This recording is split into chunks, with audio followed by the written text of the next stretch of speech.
Good evening, everybody. I'd like to thank you for coming to the Lake Forest City Council meeting Tuesday, August 15th. I'd like to convene this meeting and call it to order.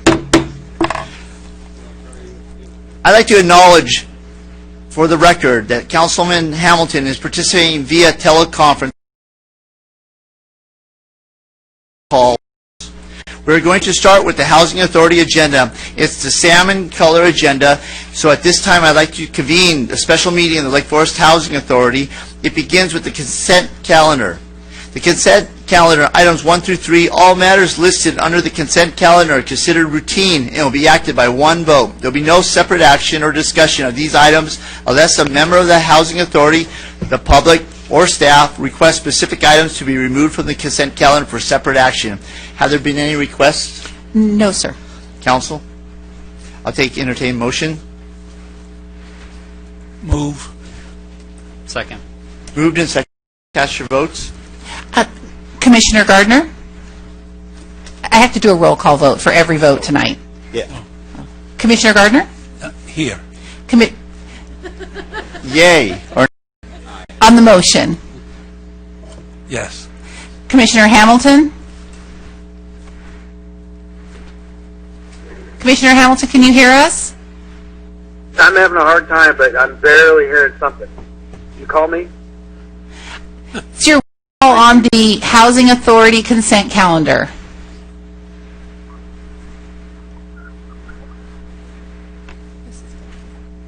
It's the roll call on the Housing Authority consent calendar.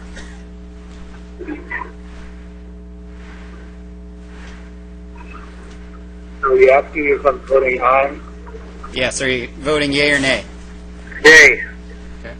Commissioner Robinson? Aye. Vice Chair Basil? Yes. Chair Voights? yes. That motion passes unanimously. Okay, that concludes the Housing Authority business. So I'm going to adjourn the Housing Authority and call to order the Lake Forest City Council meeting. I will remind you all the votes will be roll called. Our first item is the invocation. Yes, I'd like to call it Bryson Flournoy. From Calvary Chapel, Lake Forest, Foothill Ranch. Foothill Ranch. Let's pray. Dear Heavenly Father, we pray that you would invade this room and fill each leader with divine wisdom, vision, and unity. We pray that a greater measure of humility would be practiced and your all-surpassing, all-encompassing spirit of peace would be amongst these leaders and in this city. We pray that motives would be pure, hearts would be open, thoughts would be precise, and the people in this and surrounding communities would be served well. Lord, we pray against division, divisive thoughts, and divisive actions that the enemy will try to present in this council and city. We pray for healing and compassion where there has been and is division and hurt. We pray for boldness to stand for what is right and to come against every evil that presents itself. We pray that every member and voice is heard, respected, and understood. We pray that we cherish one another as fellow servants in this community and love one another even in contrary beliefs when contrary beliefs are present. You, Lord, can unite all people. Lastly, Lord, I pray that you bless and protect each member of the council, their family, and every school, business, public servant, and resident in this beautiful city. I pray that the city and council pursue the ways of highest virtue and become a beacon of light in this ever-dimming culture and society. We submit to you, Lord, as the highest council, so we pray that your will be done today and in the future. In Jesus' holy name we pray. Amen. Amen. Thank you so much. And that brings us to the Pledge of Allegiance, led by Councilman Gardner. Oh, do we have any Boy Scouts here? If we could have a volunteer from the Boy Scouts come forth and lead us in the Pledge of Allegiance. Councilman Gardner is are there explorers? No?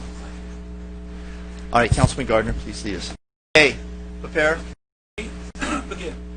I pledge allegiance to the flag of the United States of America and to the republic for which it stands, one nation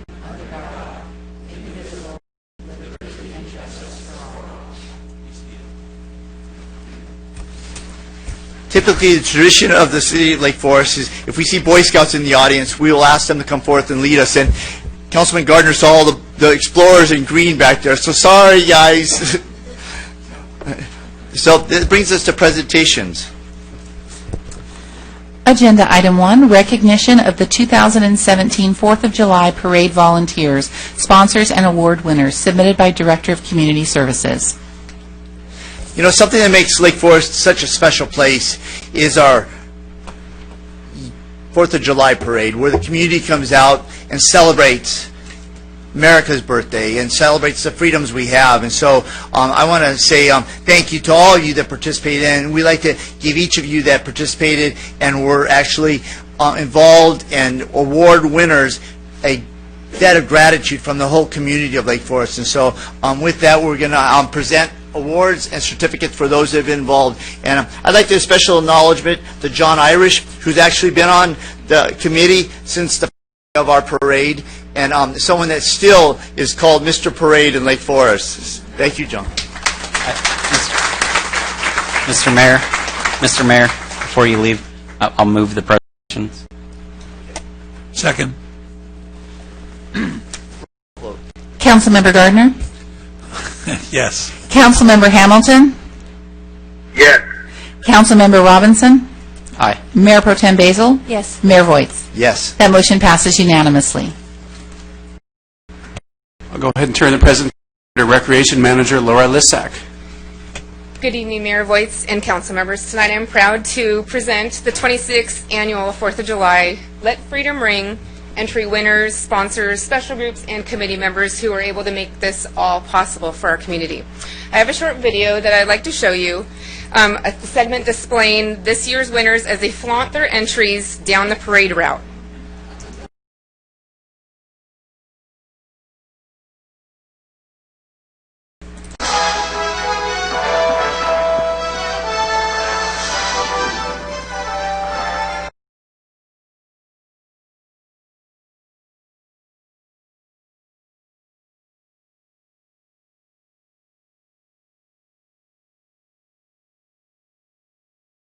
Down the parade. Stop.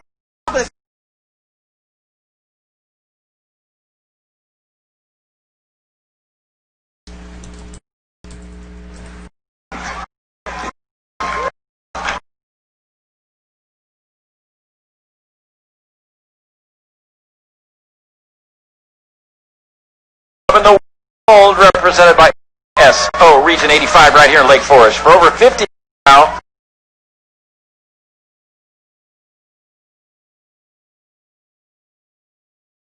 live AOIS program, everyone begin level. There are 1,500 kids 4 to 8 playing Lake Forest. Straight year as being honored as a platinum region with this prestigious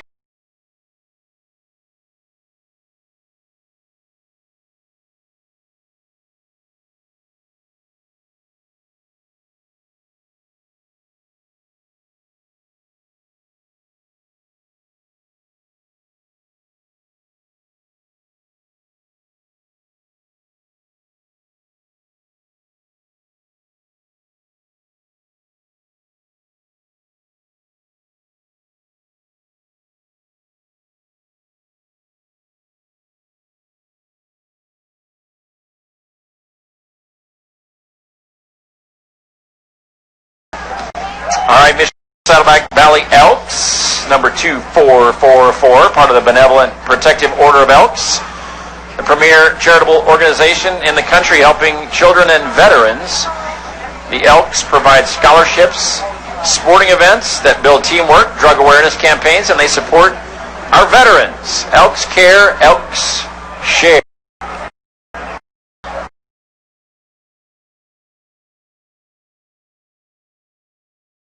Entry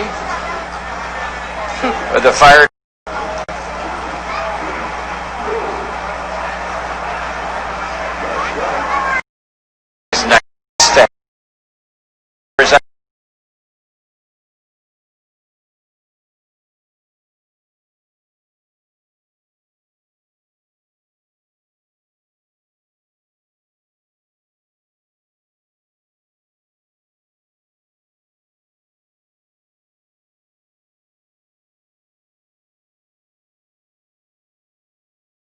this creation. The El Toro High School Auto Shop been working overtime. The student it's only called a star.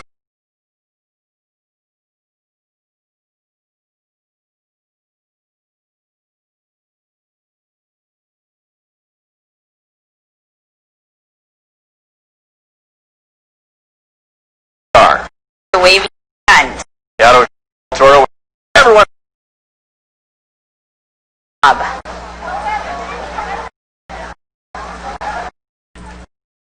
Says have run by more than throughout the history of this next entry, Arbor Christian Fellowship. People for its leading in the future.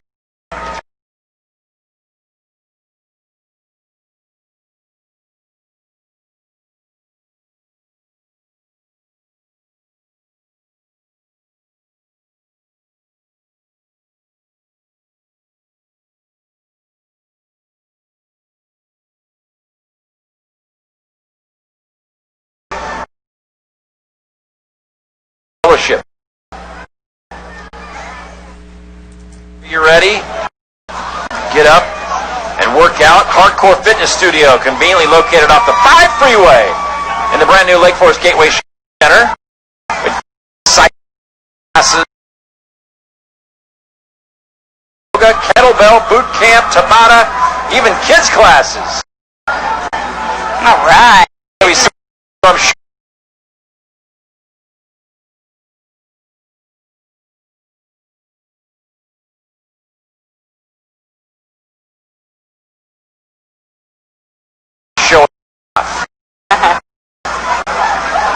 It's the mobile spin class.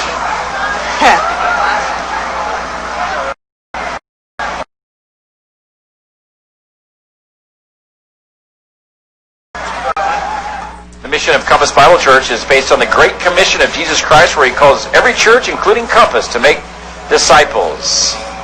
It has greatly impacted the local community with annual outreach events such as Fall Fest on Halloween and Egg Extravaganza during Easter. Compass.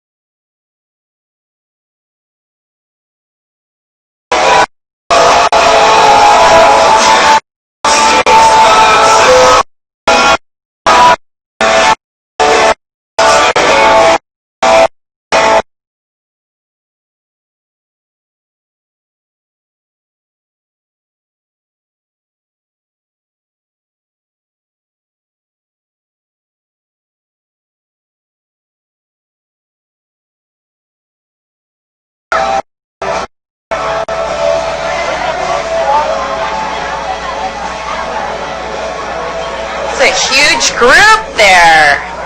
Everybody came out today.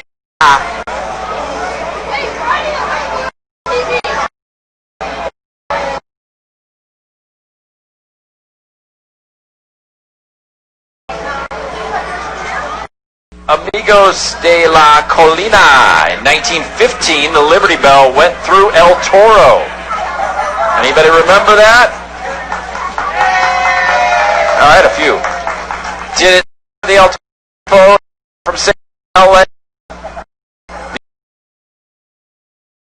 Thank you.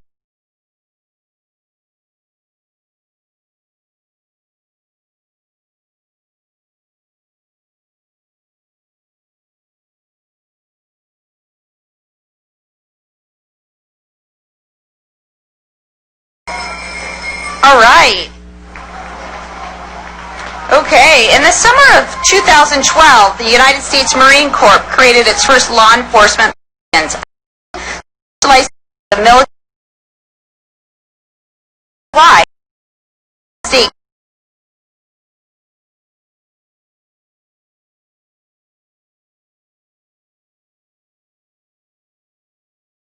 Now,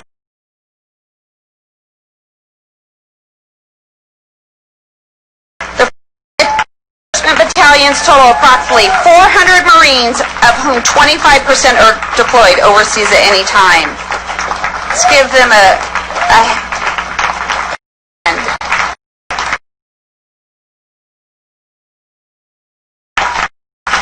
appreciate service. But we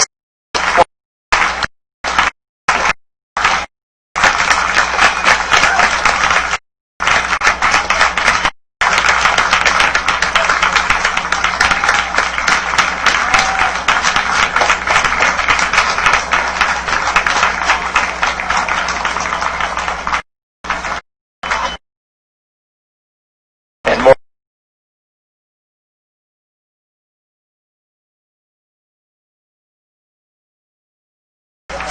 Wow.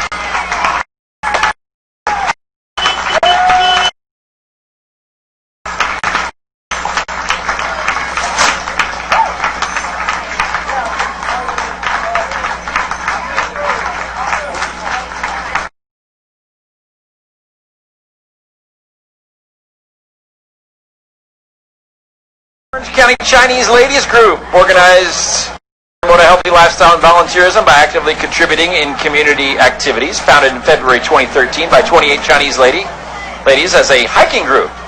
This fast-growing group now has members. The hiking activities in South Orange County, the group has been actively involved in community events. Past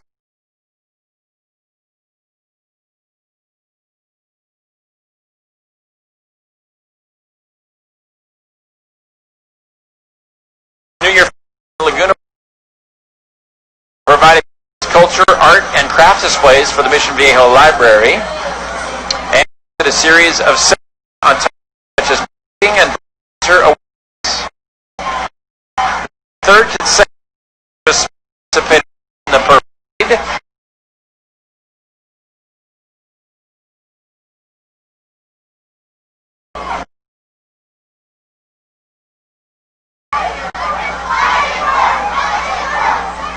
Orange County Ladies Group.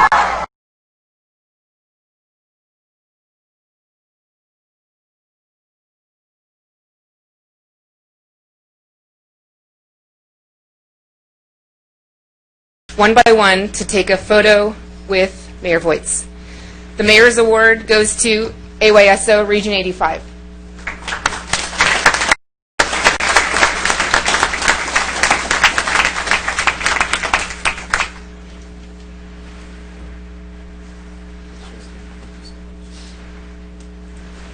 I selected Region 85 because the amount of kids that they get skilled in sports.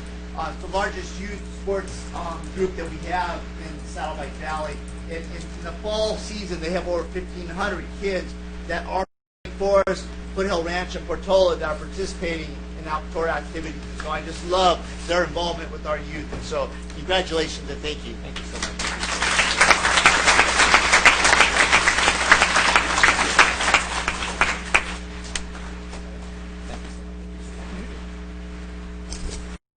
The next award is the Best of Lake Forest, and that would be the Women of the Woods Book Club.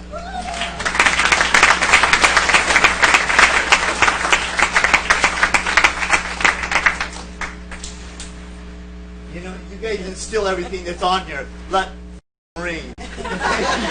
We're bringing the spirit that you have.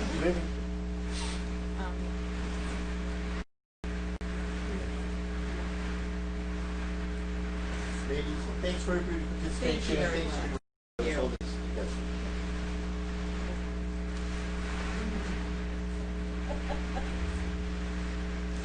Thank you, ladies. Congratulations. Thank you so much.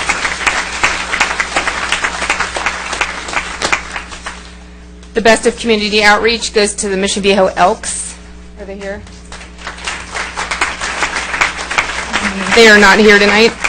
Most Creative Award was a tie, as you guys all got a kick out of the El Toro High School Auto. They're not here tonight, but we will send them their award. Arbor Christian Fellowship is the other Most Creative Award tonight.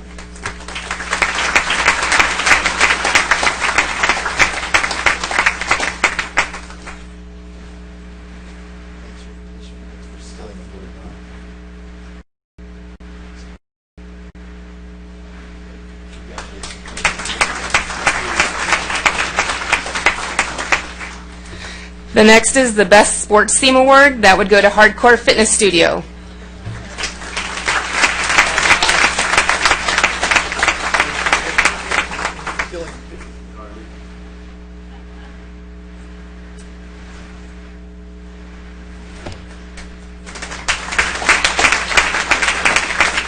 The Best Musical Unit Award goes to Compass Bible Church.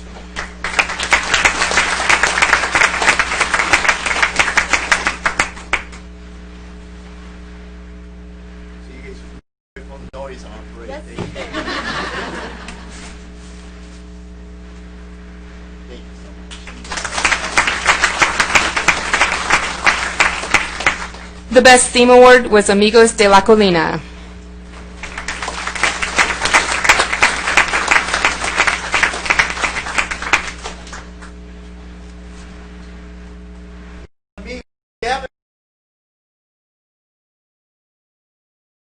They do. They keep alive for us here in Saddleback Valley. So thank you, ladies, for all, and gentlemen, for all you do for us. Thank you. Here, Bill.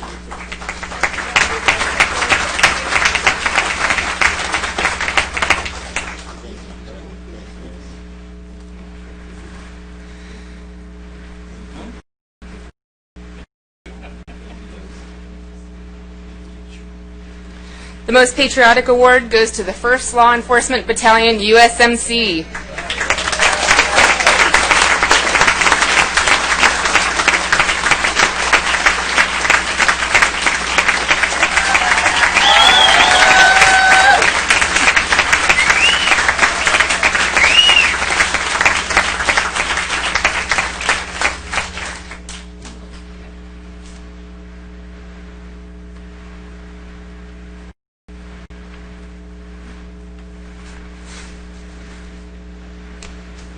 You know, when you talk about freedom, you got to think about the Marine Corps. So thank you for your service, and thank you for being involved with our city of Lake Forest. We're blessed to call you part of us.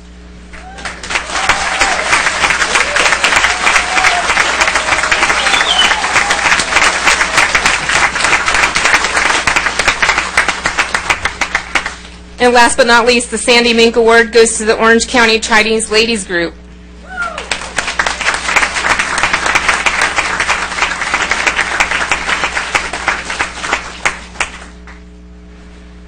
Now, ladies, if you keep growing, we're going to have to praise you.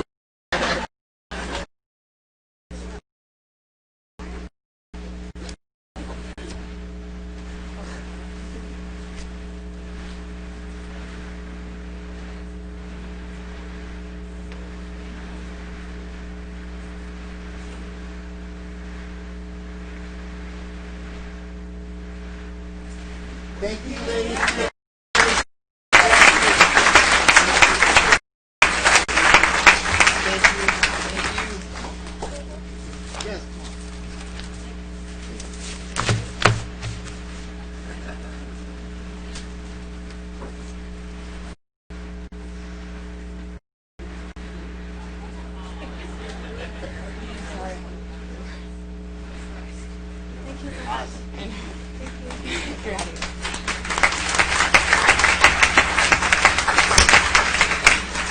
Next, I would like to thank our sponsors that contribute and make such a difference in the success of the Lake Forest Parade. Thank you to our red, white, and blue sponsor, CR&R.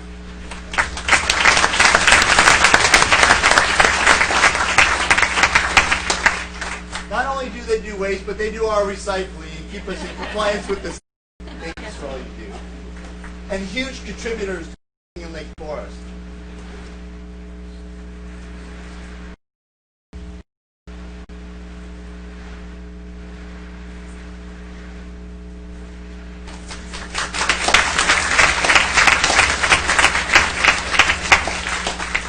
Along with Mercedes-Benz of Foothill Ranch for providing vehicles for our local dignitaries. I don't believe they're in the house, but we'll send them the certificate. I got to talk to them, and my wife wants one of them. Along with our Stripes sponsors, Southside Towing, and the Sweeper guys.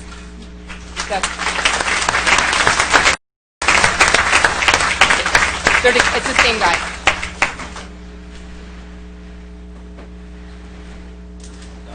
For being involved with us and being a part of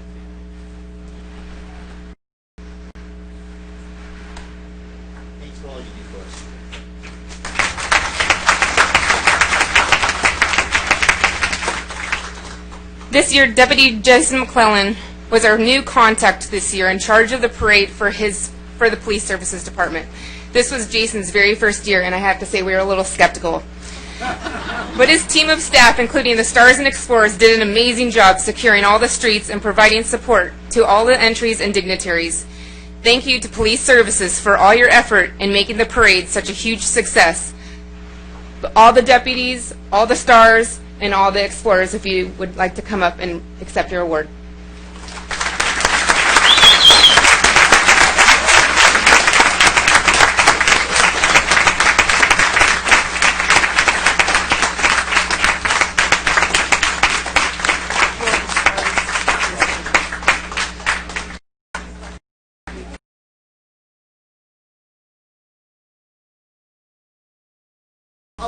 People that have been involved, these explorers come out, whether rain or shine, and early morning on parade days to close the streets for our 5K. And so they do it all because they want to be involved in the community. And so we wish them a long and happy career in law enforcement. So thank you guys for being involved with this in the city.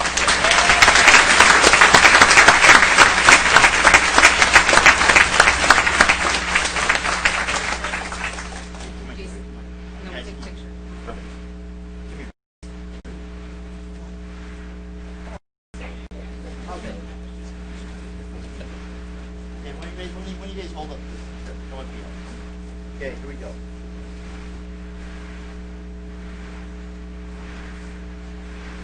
Thank you guys. Thank you.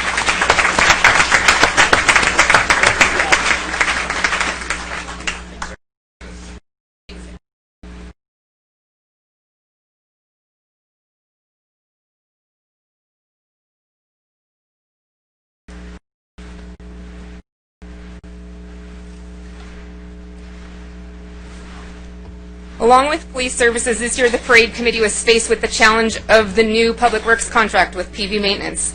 I have to say, the committee and the community were pleasantly surprised to see how organized and prepared Justin Kirk and PV Maintenance was, from the coordination of the street closures at 3:30 a.m. to the more than prompt neighborhood cleanup and street openings at 12:30, which is the earliest of openings in all the 26 years. It was amazing. We are dumbfounded, honestly, to find they were so organized and they really had it all together with perfect trash cleanup and everything. So we want to give a big shout out to PV Maintenance and a big congratulations for all your help this year.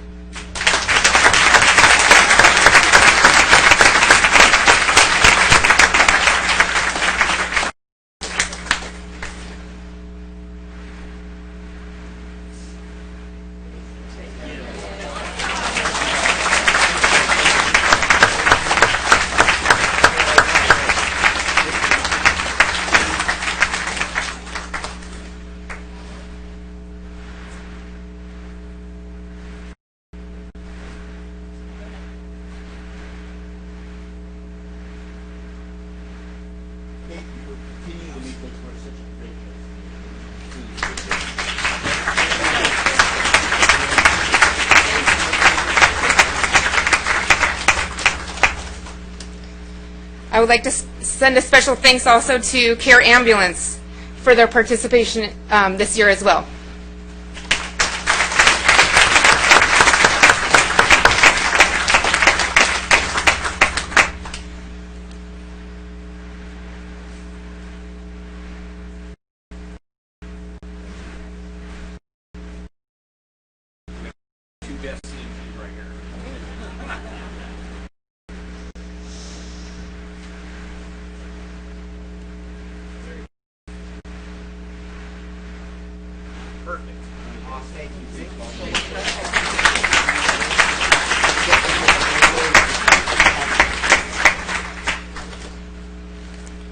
I would like to recognize our parade logo winner, although she's not in this. Her name is Hannah Smith.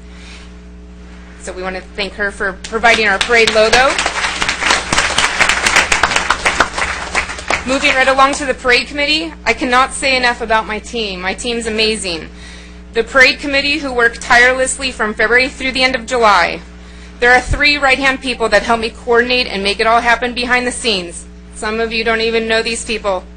I wouldn't know what I would do without them. They are the backbone of the committee who help keep the focus and the spirit of the parade enthusiastic each year. I would like to send a special thanks and recognition at this point to John Irish, Lisa Tooley, and Ray Silva.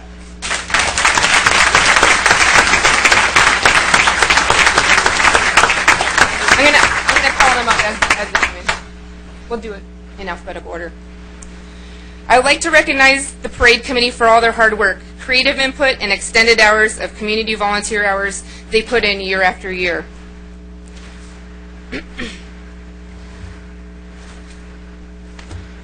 I would like to recognize, I'm going to go through the list, some of which are here, some of which are not here.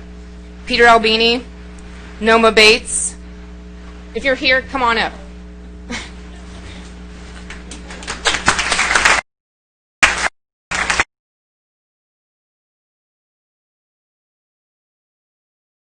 We'll do a large picture of the whole committee. Ralph Bates, Jessica Camacho, Joanne Case, Nick Case, Randy Case, Larissa Fella Clark. Come on up. Marty and Robbie Deutschman.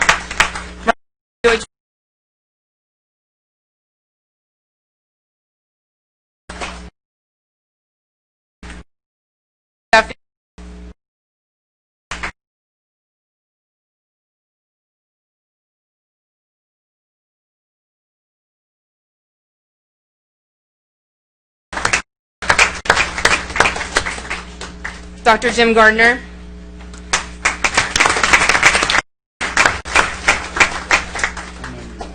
Kevin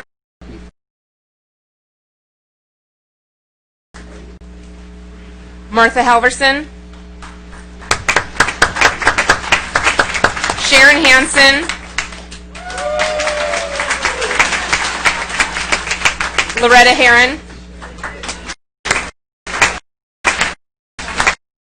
Bob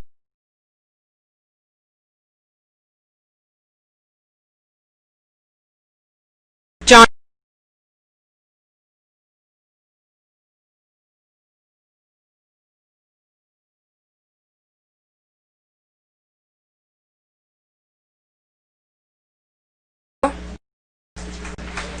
Montgomery, Doris Neal, Rosa Patterson, Matt Rick,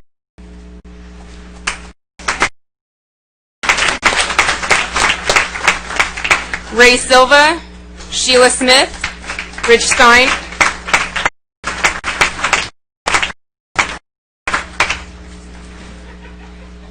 Henry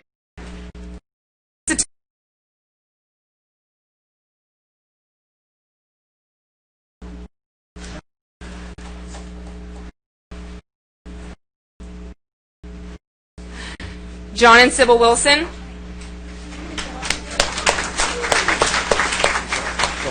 Leslie Wong, and Charlotte Zapala.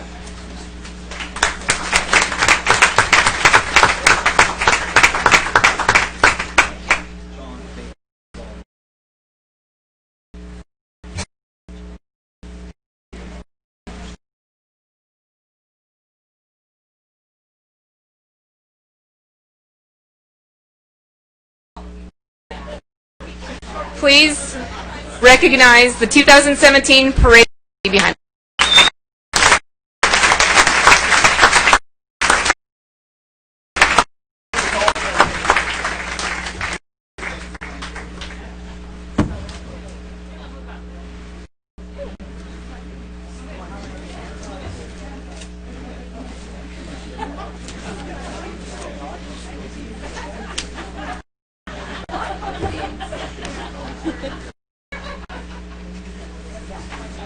Okay, why?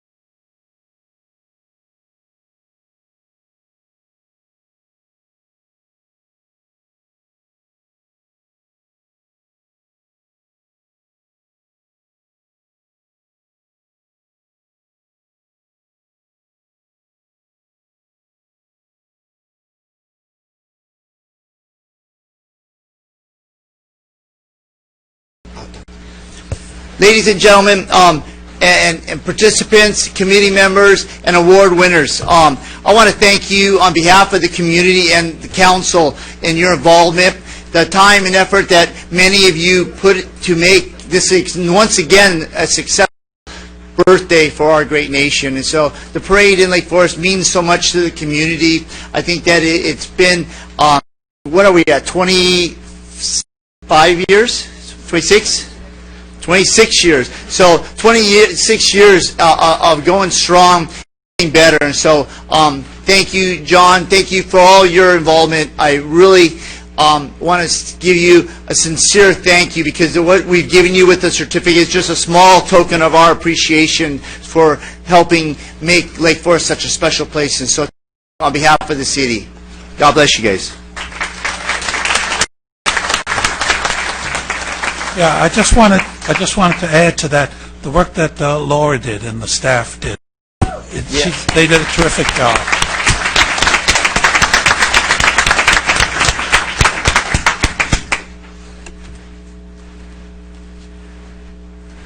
So thank you all for coming tonight, and that brings us to presentations, public comments. At this time, members of the public may address the City Council regarding any items within the subject matter of the City of Lake Forest. No action shall be taken on items on the agenda unless authorized by law. Comments shall be limited to 3 minutes per person, with an overall time limit of 30 minutes for the public portion comment of the agenda. Any person wishing to address the City Council on any matter, whether or not it appears on the agenda, is requested to complete a request to speak form available at the door, and complete the form and submit it to our city clerk prior to being heard by the council. When you are called, there will be 3 lights, the first being green. And then when you have 1 minute left, the light will turn yellow, and your time will have expired, and when it turns red. At that time,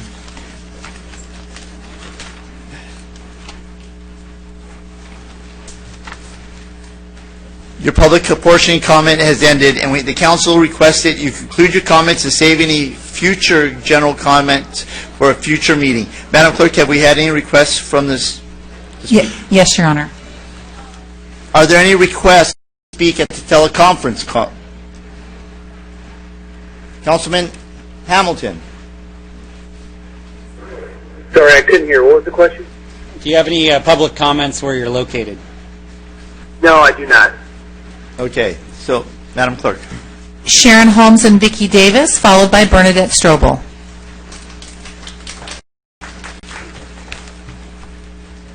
I don't know if you received these, but I'll be speaking in reference. We are here with the support of the Serrano Highlands Master Association from the 147 single-family homes in regard to the chronic parking issue on Palmwood, which is creating safety concerns for our community. The increased number of cars are coming from the apartment, townhome, and condo communities along Palmwood. Overflow parking has grown onto Peachwood due to excessive parking on Palmwood. Parking on both sides of Palmwood from one end to the other, creating several major safety concerns. Our first concern involves moving vehicles. Cars exiting the 3 streets leading from our neighborhood onto Palmwood must pull out further into the intersection in order to see oncoming traffic from both directions. Parked vehicles, road curvature, and speeding vehicles compromise line of sight and thus safety. Overflow parking occurs on both sides of these streets, narrowing the width, which creates additional risk for entering and exiting the neighborhood. The second concern involves parked vehicles on Palmwood. The excessive number of vehicles promotes the violation of parking over 72 hours, sometimes up to several months. Some of these vehicles appear to be inoperable, abandoned, stored, or lived in. They also significantly and consistently reduce the effectiveness of street sweeping. The above points lead to the third concern regarding extensive littering of the following: fast food trash or beverage containers, pet waste bags or dog waste, tires, oil cans, and unwanted household items, including items such as TVs and exercise equipment. Litter from unsafe activities includes syringes and needles, used condoms, broken beer bottles, empty alcohol bottles, cigarette butts, and lighters, which presents potential fire danger. Our following suggestions support the Lake Forest Residential Parking Manual. We request City Council to work with the apartment, condo, and townhome management organizations on how to reduce parking on Palmwood.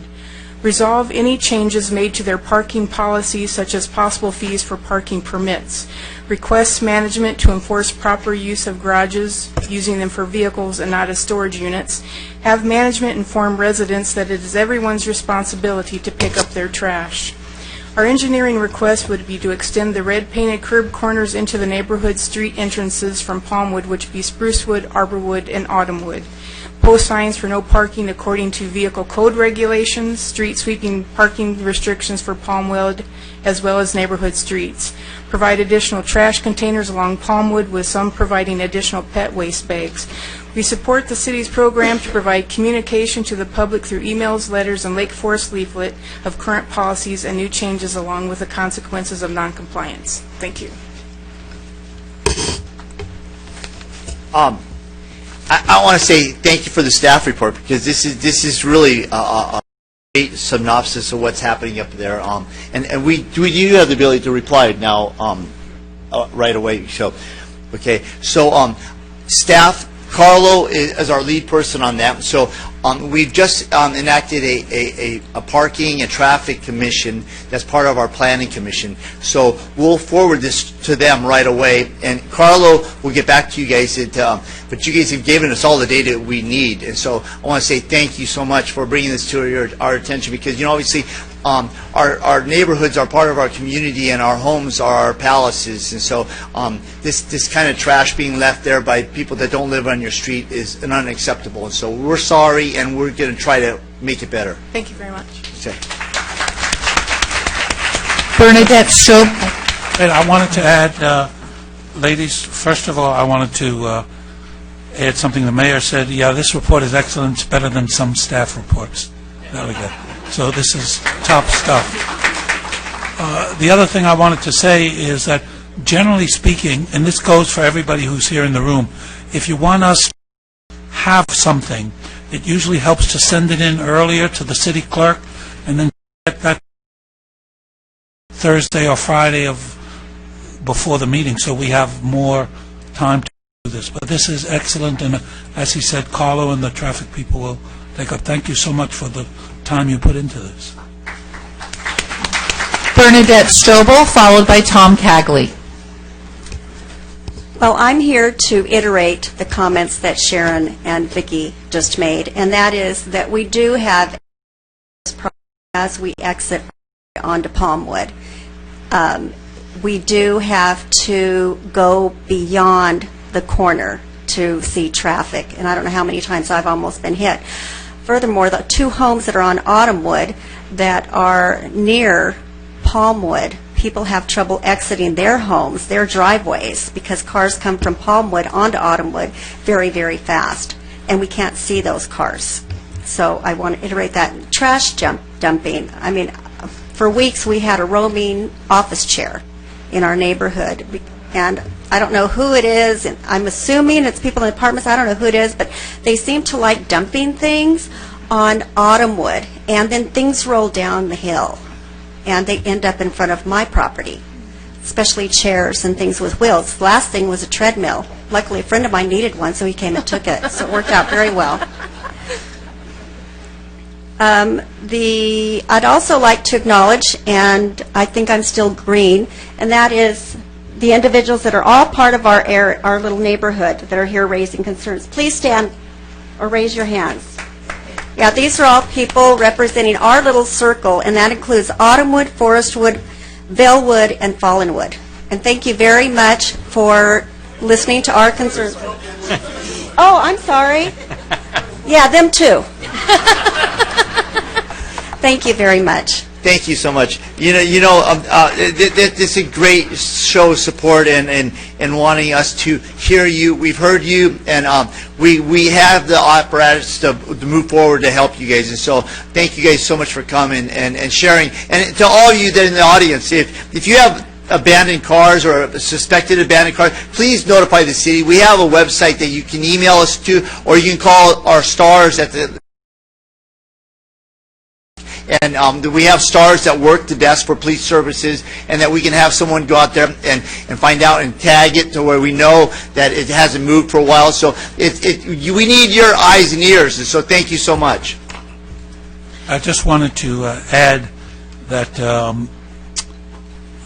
we, about 2 months ago, added to the budget an additional police community services officer who will be assigned to parking enforcement, which is the problem you have. So we're busy hiring that extra person now, and I'm not sure exactly when they'll start, but that's an additional person. And we don't have to wait for you to go through Carlo and the Traffic Commission, because the Chief of Police is here now, and we'll get him a copy of the report, so even now the CSOs can begin to scope this area, so we can get that started right away. It doesn't have to wait for going through the commission. And I'll reiterate what the mayor said. Thank you so much for bringing this to our attention. Thank you so much.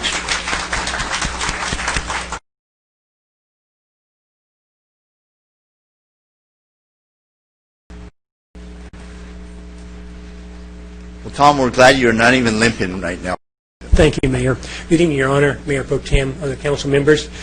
I know you don't like ranting, perhaps you'll tolerate just a little bit of railing.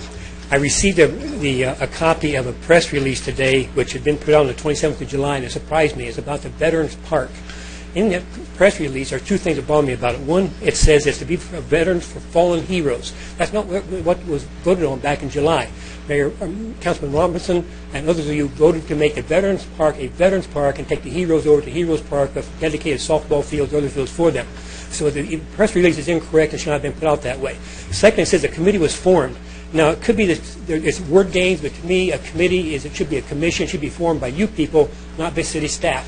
And the way this is worded, it says anybody can walk in the door and join that committee. You can have a committee of hundreds if you wanted to, and that will not accomplish anything. I do encourage you to consider making a commission or a committee from the council level and not from the city staff, and to change it back to what's supposed to be a veterans park. Thank you, sir. Okay, thank you. Thanks.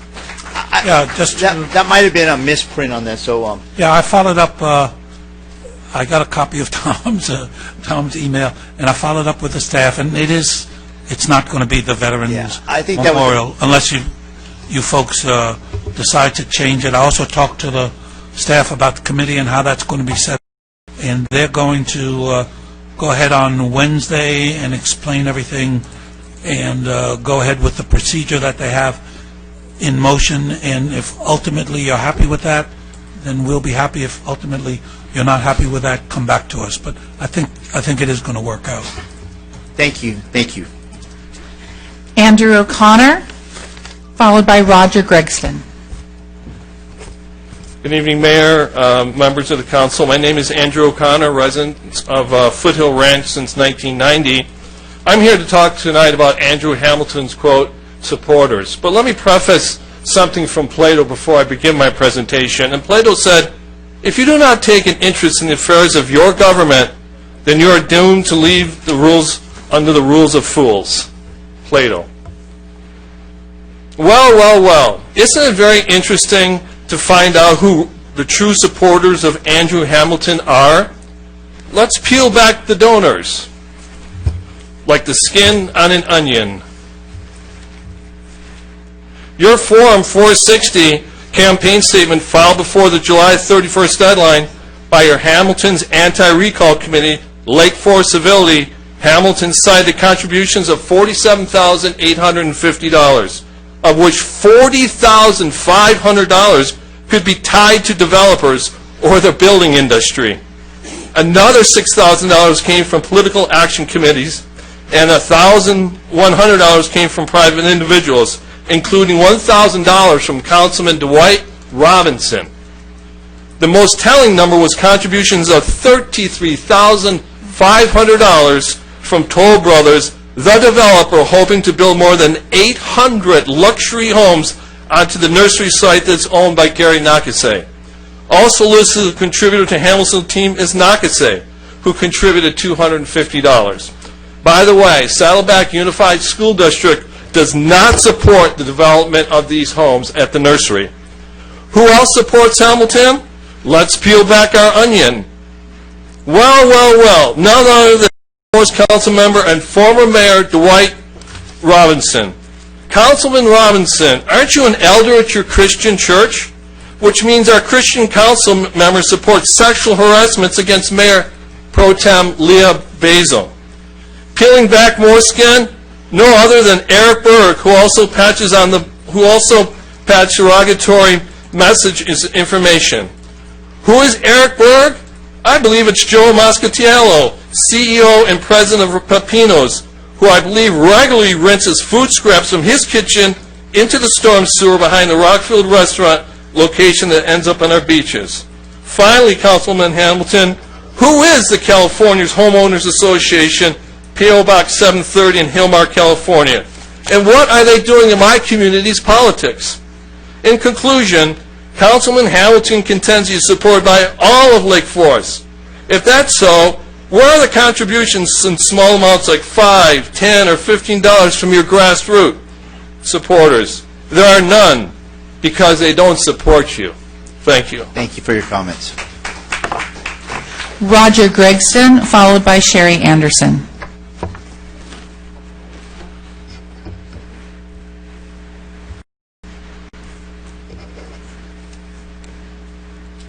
Good evening, council members. And first of all, I'd like to thank you all for your service to the city. And despite disagreements, I trust that you all hold the best interest of the community and the city in your hearts. And you have different ideas and approaches, but thank you all for your service. Sometimes thankless. So thank you. I'm also part of the Serrano Highlands Association, but here to address a slightly different issue, somewhat related.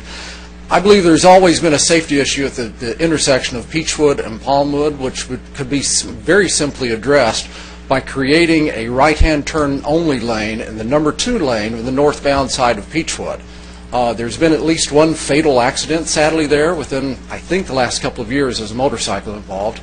I know our neighborhood's getting ready to be slurry sealed. I don't know if that includes Peachwood, but if it does, it seems like a natural time to do the repainting and remarking that's required in order to create a right-hand turn.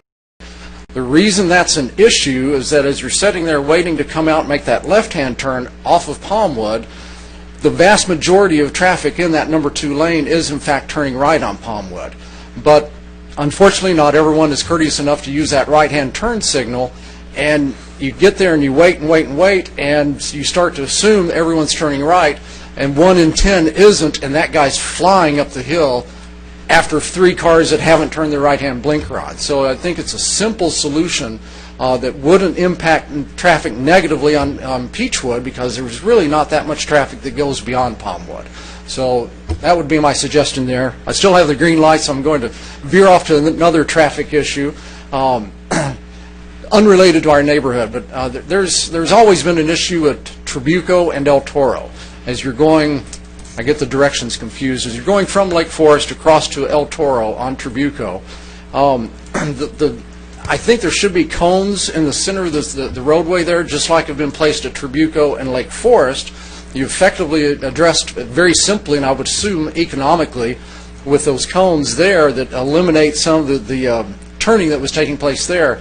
But right there at El Toro and Trabuco, coming out by the Chipotle and the mobile station on one side, the Del Taco on the other side, people want to cross from the Del Taco and 76. They'll come out and make a left-hand turn to go onto Trabuco. It's all double yellow lines there.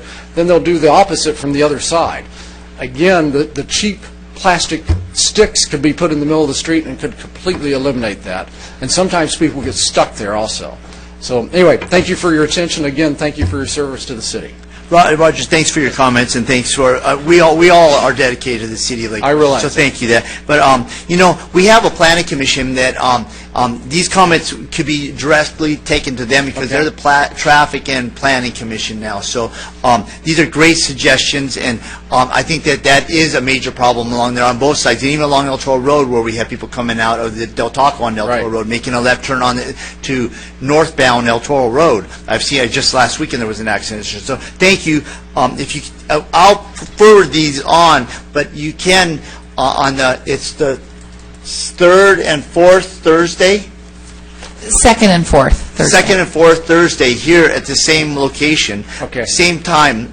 If you could make a time to come and share those requests and those suggestions with them, that would be great, because they're always looking for new ideas, and those are some great suggestions, and we want to say thank you. Okay, thank you. And Doug, would you mind following up with him? That would be great. Sherry Anderson, followed by David A. Bass.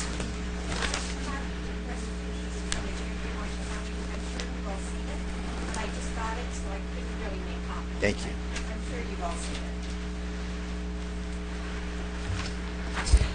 I want to bring to the attention the recent press release from the Orange County GOP and the warnings and threats I see in it. It gives me chills.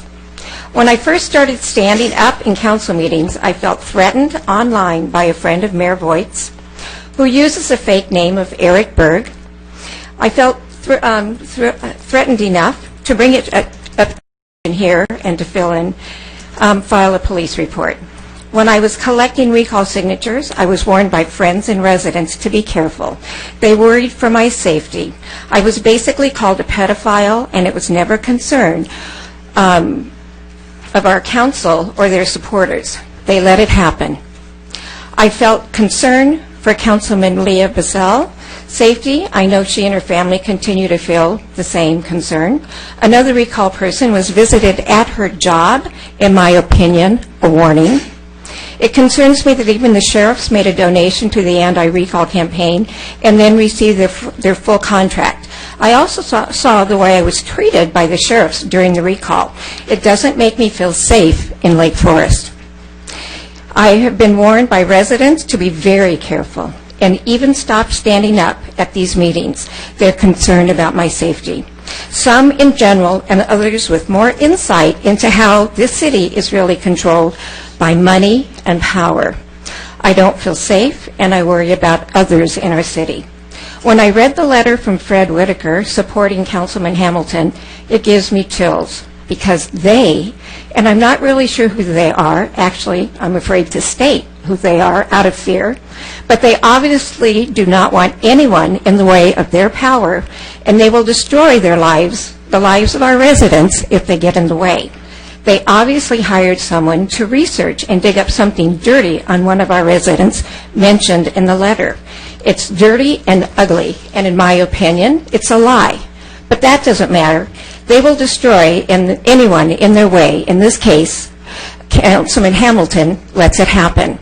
They went after and continue to go after Adam Nick, and he even had a rock thrown in his window. He was scared enough to move his wife up to L.A. I want the city council, management, lawyer, and sheriffs to please take what is going in our city very seriously. I worry personally for my safety and anyone that gets in their way. Yes, if something happens to me, I request you first look at the supporters of letters like this. I don't think we are just a kind city. I think we are a huge mega investment run by some pretty big pockets. Beings where money is very important, and no one better stop it or get in their way. Thank you for your comments. David A. Bass, followed by David M. Bass. By the way, I think I heard the previous speaker say she had the chills. It might be a little, you might want to turn the heat up a little bit. Yeah, I think that's very inappropriate. I wish you were here so you could see the disdain in my face in everybody else in the audience. Yeah. David, Mr. Bass. Thank Aloha, I like your shirt. And I have shorts on, too. All right, aloha. Aloha. Thank you, Mayor and council members, for allowing me to speak. I'm David A. Bass. My son, David M. Bass, will be speaking to you on from what I understand, a much more exciting and fun subject than I am. Anyway, I've been a resident in Lake Forest since 1993. I wish to talk to you regarding the maintenance of city streets and parks. First, the city streets. At the June 20th, 2017 City Council meeting, the Council considered an agenda item relative to Measure M. Part of that included the biannual pavement condition report. This has been done for several years. However, I was not able to locate prior reports on the city's website to carefully review the trend in the pavement condition index. As a result, I used the data on the city's website I was able to locate. The report states the current weighted average pavement condition index, which they call the PCI, is 80, and that at the current funding level, as outlined in the 7-year CIP, that PCI will decrease, again, continue to decrease to 75. The city's website states that the city's PCI is at an impressive 85. This indicates to me that the street condition, unless additional funds are allocated to the street resurfacing and slurry seal, will show a significant reduction of 10 points. To me, that means that the city's street infrastructure is deteriorating. The City Council needs to take action to prevent this deterioration. By the way, from the audits from June 30, 2012 to June 30, 2016, which is the most recently one available, the reserves of the street fund with gas tax and Measure M has increased by nearly $2 million, which is, during the time the streets were also deteriorating.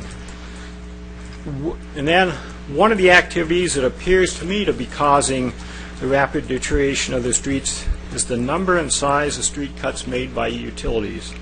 And I think that's mainly Edison. It seems the patches do not hold up. The utility should pay an amount to the city for each street cuts that also includes the cost of resurfacing.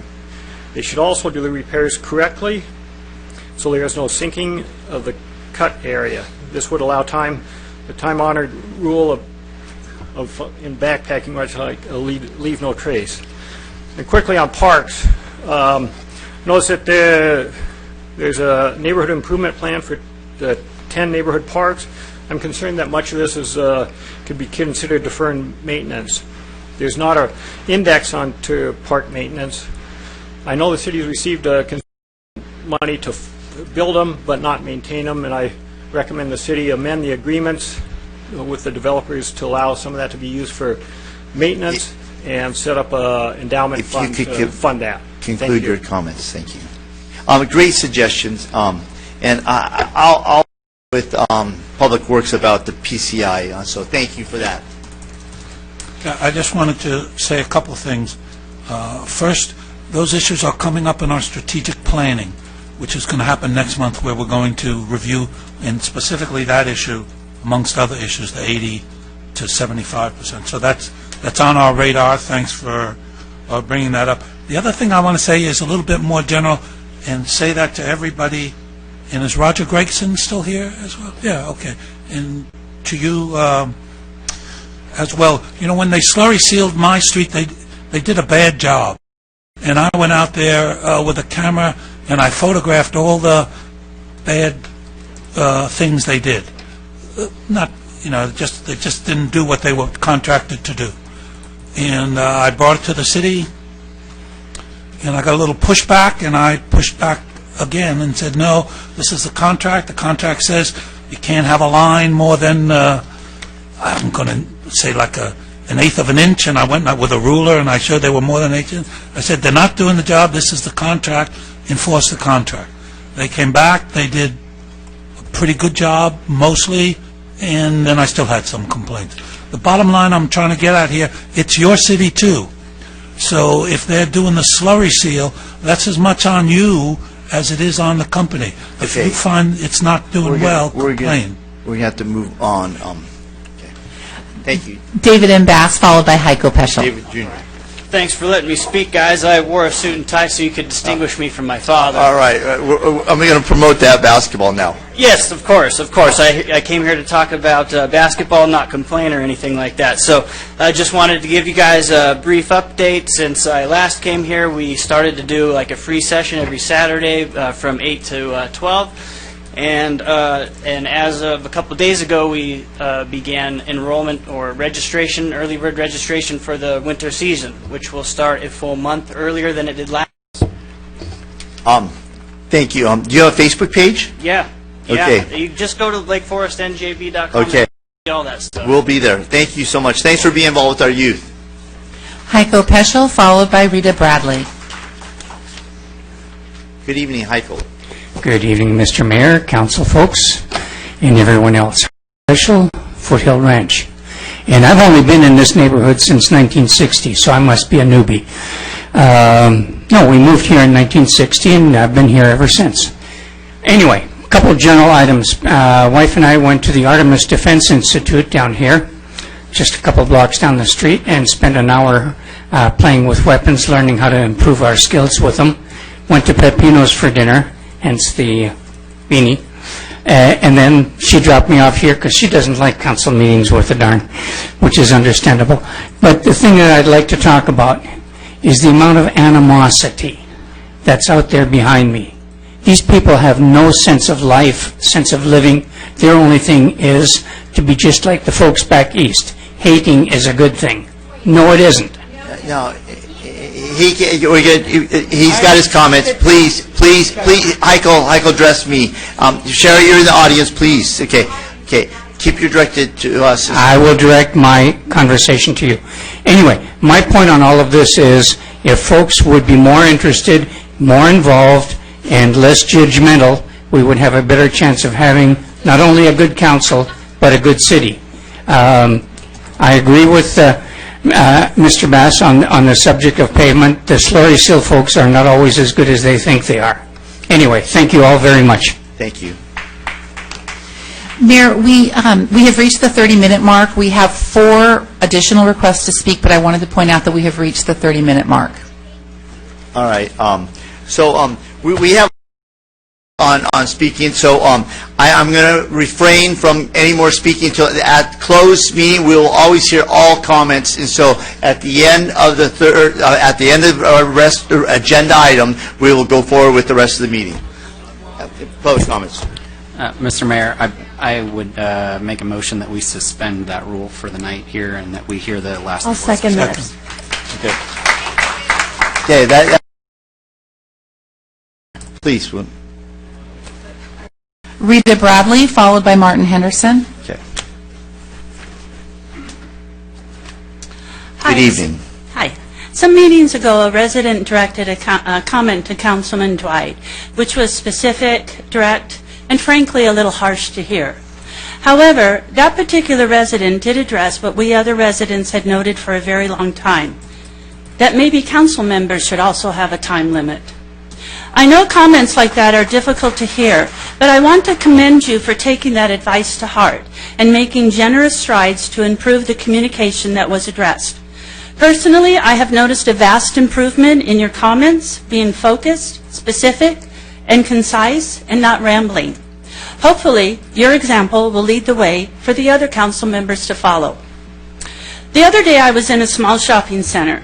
I saw some old businesses, some new ones, and some empty buildings. These are businesses here to serve the residents of Lake Forest, not commercial corporations seeking housing. I began to consider these businesses. I thought, unless you frequent this particular location, how would anybody know what new businesses were there, as well as what businesses were no longer there? I began to consider, as the city of Lake Forest, do we know why a particular business chose to reside in Lake Forest? As a city of Lake Forest, do we know why a business left or how long they were even there? Was there anything that the city of Lake Forest, as a city of kindness, could have done to extend to both old and new businesses? For example, a water store opened up near my house, but how would residents in the Foothill Ranch know about it? Or if a similar store opened in the Foothill Ranch area, how would the residents who live closer to the freeway know? You might say, well, they should send out flyers and coupons, which due to a cost would probably only reach a few in the area. Well, truthfully, a large number of people these days consider coupons junk mail and never look at them. But I do. So I contemplated this matter and I thought, wouldn't it be great if there was an area on the city's website where we could welcome these businesses with a name, business type, their location, as well as offer any assistance to help the business grow. As a council members in the City of Kindness, what are your thoughts? Thank you. Thank you. Yes, I think we have an economic growth department, and I think that that's a great suggestion. We'll look into that because I think that is something that we do at the Taste of Lake Forest, and we have the restaurants participate in a mailer. But I think that new businesses are highlighted, but the fact is, I'll check and see where that is and see if that we can actually make that more prominent on our website. Thank you for the suggestions. And if I can add something too, it's funny, you and I were just talking about that very thing on Monday. Like, why are businesses coming here, and the opposite, why are they leaving? I would definitely like to talk to you more about that whole thing, and I think it would be a great idea to, even once a quarter, say these are the shops, the stores that have opened up in our city, a little spot somewhere on the website, which I'll talk to you about that. And on a side note, comment about Dwight, I've noticed that too, that he's been a lot more concise, precise, and I really appreciate it when you have a motion, you've actually typed it out. So it just helps. It really does. So thank you for that. Martin Henderson, followed by Dennis O'Connor. Yeah, I had a follow-up comment. We are talking about business in the strategic planning as well. That's part of it. And one of the problems we have is Lake Forest doesn't have a business license, so people come and go and we never know about it. So one of the things we'll talk about in the strategic planning is instituting the business license. Okay. Okay, I guess my time has begun. I want to make sure that Councilman Hamilton can hear me correctly. Can he hear me okay? Maybe he's gone to the bathroom. Councilman Hamilton. See, now I can hear you great. Super. I have a hard time hearing everybody else. Great. I'm glad you can hear me. Because I think your comment about turning up the temperature in this room was inappropriate, and I think your disdain for public safety is the reason you're being recalled. This whole episode started in October of 2015 because you didn't take seriously the safety concerns of the people up in Portola Hills. And apparently that doesn't matter to the likes of Fred Whitaker, who sends out press releases just trying to throw stuff against the wall and see what sticks. And I think the people behind me, and there's quite a few tonight, I think they really ought to ask themselves why the chairman of the Orange County GOP is so concerned about a nonpartisan position in Lake Forest, California. I think you really have to ask yourself that. And I think you have to ask yourself why Toll Brothers would donate or contribute $33,500 to try to save Councilman Hamilton's seat on this council. Now, Mrs. Clark, Larissa Clark, she headed the recall, and she said that Councilman Hamilton was going to vote for this development. And Councilman Hamilton said, well, it hasn't even happened yet. Well, she was right, though. $33,500 says she was right. Now, Councilman Hamilton, after the recall began, he resigned his position, which paid him more than $200,000 at the Mesa Water District. And he started his own business, OC Accounting Consulting. Now, I fully intend to cover this recall. And I know how hard it is to start a business. And quite frankly, I imagine your wife, if she's anything like mine, was pretty upset that you resigned a position that paid you $200,000. So you've got to build a business. And so I'm going to help you with your brand equity. Because from here on out, whenever I write about you, I'm going to include the name of your business so that everybody knows what business you have. Because you've got to build that brand. And of course, we want to get that name out on the internet. Now, if you resign, I can't help you any, because you're going to be totally focused to building that business. But if you decide to stick it out and run, you're going to need the extra help. So when I write about the recall, and I got 6 months ahead, conclude your comments. I'm going to help you build your business Thank you online. for your comments. Dennis O'Connor, followed by David Glick.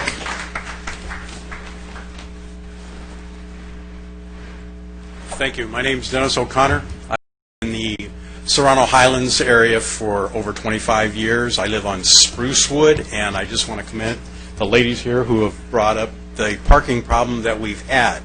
Not only on Peachwood, Sprucewood on the street that I live, the first one you come into as you're coming into our area, we've been having a severe problem with the people that live in the condos on Smoke Tree. They come down, park in front of our homes, in front of our driveways, in front of the fire hydrants. I've had vandalism done to my vehicles, and not just me, everybody on my street. And half of my street is here tonight. You'll have another speaker up here soon. But it's been going on for way too long, and I would really like to see something happen with the parking problem that we are having. I can't have people come over and visit me because I've got people parked in my home. And I sometimes can't even park in front of my own home because there's too many people there. That's all I wanted to say, and I appreciate you listening. We appreciate you coming, so thank you. We'll pass it on, and you know, when you have a home and you put your trash cans out, you want to be able to put them out on the curb, and sometimes it's hard when you have that kind of parking. So thank you. I put them right in front of the vehicles that are parked in front of my house. Thank you, thank you, thank you. Thank you. David Glick, followed by Larry Kay. Good evening, David. Hello all. New hairstyle. Okay. First off, Mayor, Council, and staff, my name is David Glick. I've been a part of the resident for about 25 years in the community. Prior to that, I was in Portola Hills. I have a board meeting tomorrow night. Evidently, I live in one of the most safest communities of Lake Forest, which is Lake Forest 1, what I'm hearing tonight. I just have a couple of questions to ask so I can get back to my homeowners. And first off, I wasn't here 2 weeks ago. You had made a decision to rename Village Pond Park. And I would like to address this because, of course, there's the 1,700 homes when they get word of us changing the name. I thought maybe we'd have some ideas on, something that would be appropriate for our community, maybe something like, Veteran Pond Park or something. Again, I think we should send that out to our residents and let them also have a say in that. I know, my dad was a veteran, so it's nothing against that name, but I think that we've had Village Pond Park for so many years, it could be a little debacle in the community. That was just one comment I have, and the only other comment I have is last year on Ridge Route Drive in our community, right near the tunnels, there was a lot of landscaping done on one side, and I asked last year, well, why wouldn't they do the other side? And they said, oh, that's on the budget for this year. Which I get. It's now we're in August, and I just wanted to be able to, again, inform the community when the landscaping on the, I guess you call it the east side of Ridge Route, over the tunnels, is just horrible looking, overgrown brush and what have you, but the other side is real beautiful, believe me. Thank you for that. So I wanted to see if I can get an update and bring it to the community tomorrow. So that's it with my comment. All right. Well, he's got that back, and so we'll get back to you on that. Thank you, David. Thank you. Larry Kay, I apologize, I can't read the last name, I'm sorry. Thank you, City Council. I'll be brief. Good evening, Larry. Good evening. I wanted to just reiterate and echo some of the comments by our first public speaker regarding the impact of the parking issues and challenges that we see in our neighborhood. We've lived at the same location for 20 years, and I don't want to sound like a broken record tonight, but just things that I've witnessed there with the speeding vehicles going up Palmwood and Peachwood. It's become very unsafe for us to walk our dog. Real recently, we had a neighbor who moved in, and that person had told us recently that if I had known the parking and the issues with related to the people that decide to park on our roads and streets and leave stranded vehicles, if she had known that, she would not want to have moved to Lake Forest, and I don't think we want that reputation in our city. So we look forward to solutions, and we really are pleased that you are going to take this to your Traffic and Parking Enforcement Committee.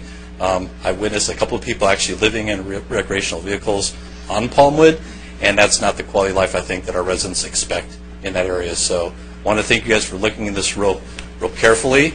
Not even talk about the speeding vehicles. I know that's an issue across the entire city, but that just makes the situation more unsafe. Thank you. As we reiterated before, we'll repeat it. We take you very seriously, and we need to know about it. So thank you for coming tonight and sharing with us, and your whole community coming out and letting us know that you've got trash problems, parking problems, and speeding cars. And so that's something we will get right on. Okay. Thank you so much, Appreciate Larry. it. Okay. That brings us to the consent calendar. Warrant registry. Item number 2. All matters listed on the warrant registry are considered routine and will be enacted by... Thank you all for coming tonight. Be acted by one vote. There will be no separate discussion of these items unless members of the City Council, the public, the staff request specific items to be removed from the warrant registry for separate action. Have there been any requests to pull? There have been no requests. Number 7. Number 7. The warrant register. Yeah, warrant registry. I'll move the warrant register. And I'll second that. And we're going to do roll call vote, please.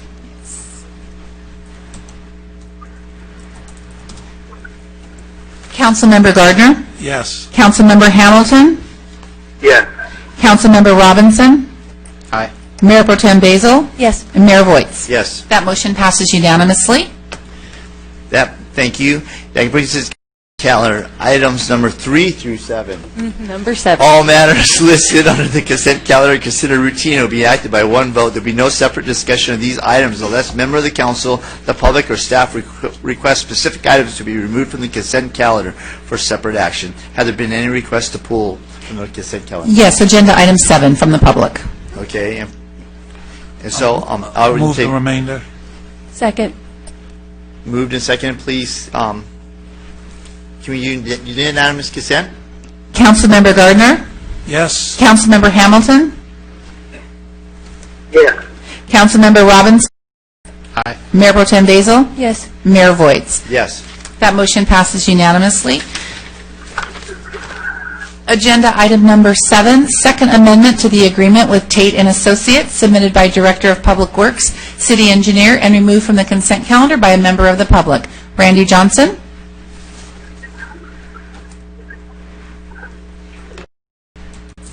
Well, good evening, Council. Randy Johnson.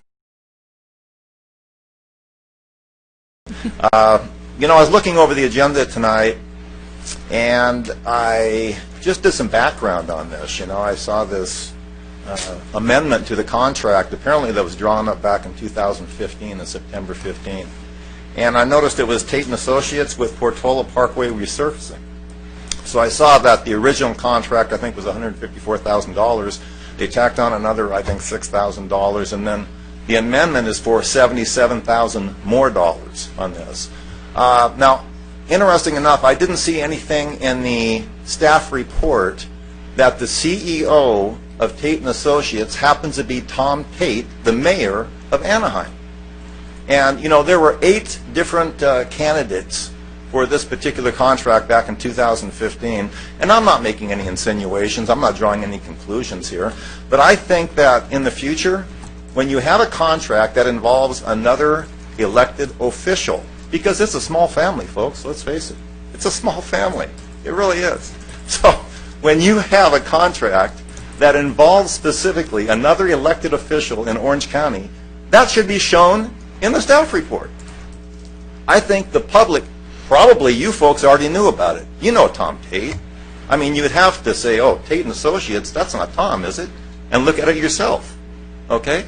So I'm not really talking to you about this. I'm bringing this up for the benefit of the public.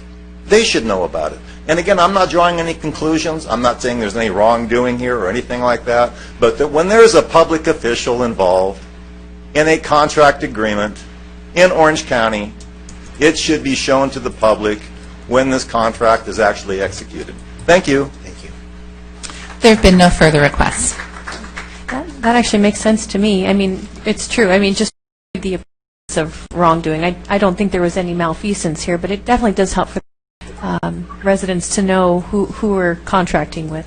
The reason why I pulled the agenda item is because I heard a lot of feedback from the residents that they didn't seem to have appropriate notification as the progress was going with the road, and it caused a lot of inconveniences. I'm actually surprised Andy O'Connor didn't request to pull this one, because I know he had mentioned that he was kind of upset about the way they were not informing the the residents well enough as they were resurfacing. So that would be my call, is the next time we have them come in for a project, they need to be more communicative to the residents.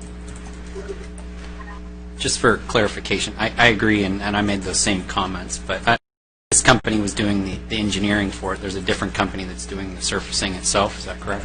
Yes, Tate is the design for the project. RJ Noble was the one that actually did the construction for the resurfacing project.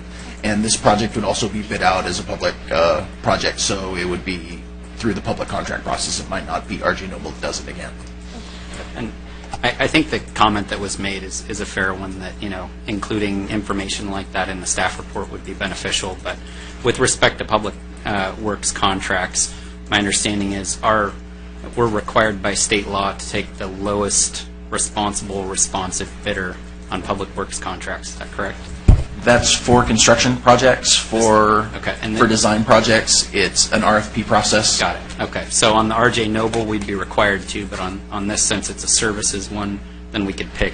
My recollection was they were the lowest bidder, and the staff recommendation was to move with them. I think we had a unanimous vote there. But for the construction contract, yes. Yes. It was RJ Noble. And for the design services. For design services, it was an RFP process that wasn't solely based on the cost of the contract. Correct, yeah, but I still believe we ended up picking the lowest bidder, and it was a unanimous vote. But I think that, again, that comment is a very fair one to, you know, include that in staff reports, so I'd be supportive of that. Yeah, I would be supportive of that as well. And, you know, we get a report from the city attorney before the meeting saying conflicts on the stuff, so maybe that could be incorporated in that, so that we knew those kinds of items. I mean, that particular thing isn't. We could add that. Okay. Move the item. Second. So before you do that, I couldn't hear the speaker very well. I'm not even sure who. Could you just summarize their comments? I thought I heard something about a conflict. And if everyone can speak into the microphone really well, I'm not really... I literally did hear somebody say I thought they said they were chilly, and then I haven't heard anything. I thought Jim Gardner said something after I spoke, but I can't really hear much at all. Councilman Hamilton, can you hear me? I can hear you great. Okay. I can't hear Jim, and I'm having a hard time hearing Steph. Randy Thomas came and said that it would have been nice for it to be in the report that Tom Tate is the owner of Tate and Associates, because he's an elected official, and that... Oh, okay, that makes sense. I can piece everything in together now. Okay, so... Based on that. So the motion's been made and seconded, so we're going to call roll call now. Councilmember Gardner? Councilmember Hamilton? Yes. Councilmember Robinson? Aye. Mayor Pro Tem Basil? Yes. Mayor Voights? Yes. That motion passes with Councilmember Gardner absent from the dais.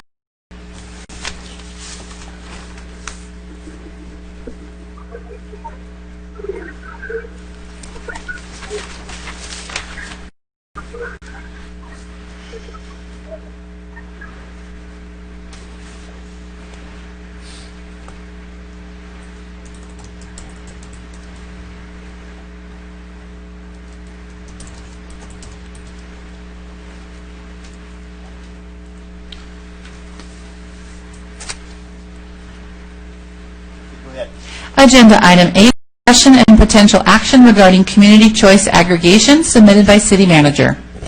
Can we have a quick summary of what this actually is for the public's knowledge? Yeah, we have a short PowerPoint presentation. Okay, why don't we get... Do you want to walk through the PowerPoint presentation? We can do that. So we have about a 10-minute PowerPoint presentation. We'll walk through that, and then we'll bring it back up to the City Council. Okay.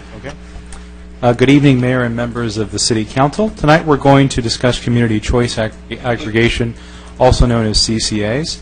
This is a fairly complex subject. We're going to give you a brief overview in a few minutes about this issue. Once we've covered the basic structure and functions of CCAs, we'll discuss the governance models, as well as opportunities, constraints, and other important considerations. For the beginning of this presentation, I'm going to ask my associate, Amanda Wicker, from the Economic Development Division, to provide you with an overview, and I will come back to close the presentation.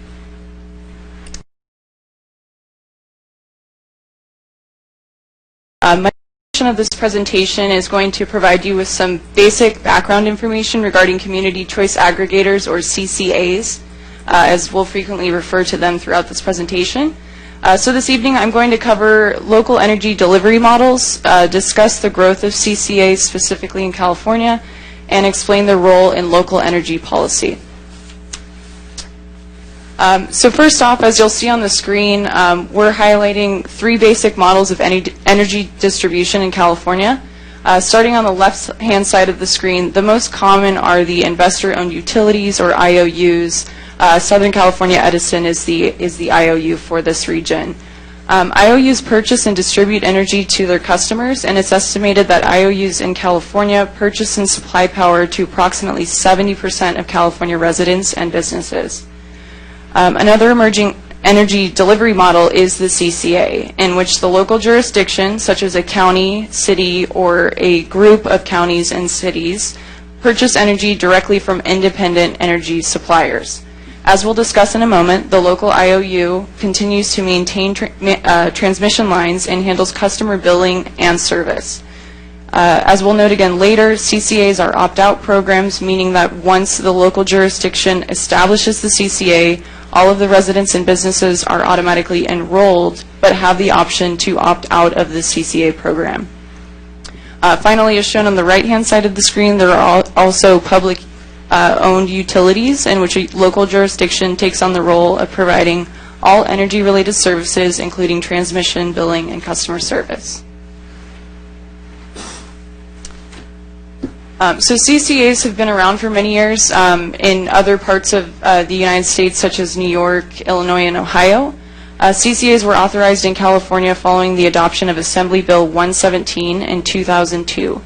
AB 117 created the opportunity for local agencies to aggregate the purchase of energy directly from providers rather than getting energy through the IOU, Southern California Edison in this case. Recently, CCAs have become more popular in California in response to climate change efforts, as well as its utilization as an economic development tool through savings. Today, approximately 70 cities and 9 counties operate CCAs in California.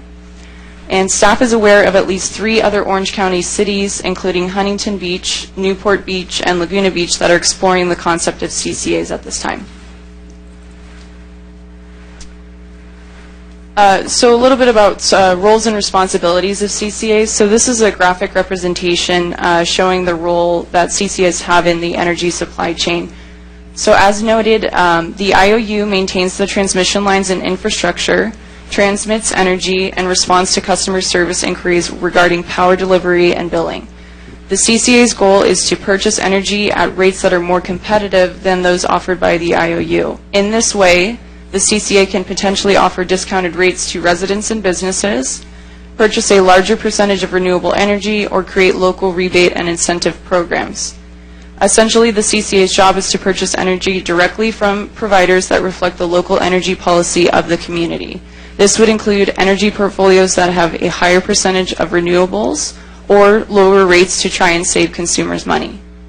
The CCA manages its administration and operations through revenues generated by its customers when they pay their electric bill.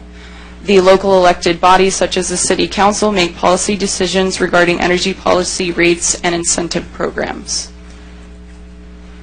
So this concludes my portion of the presentation. I'm going to turn it back over to Carlo.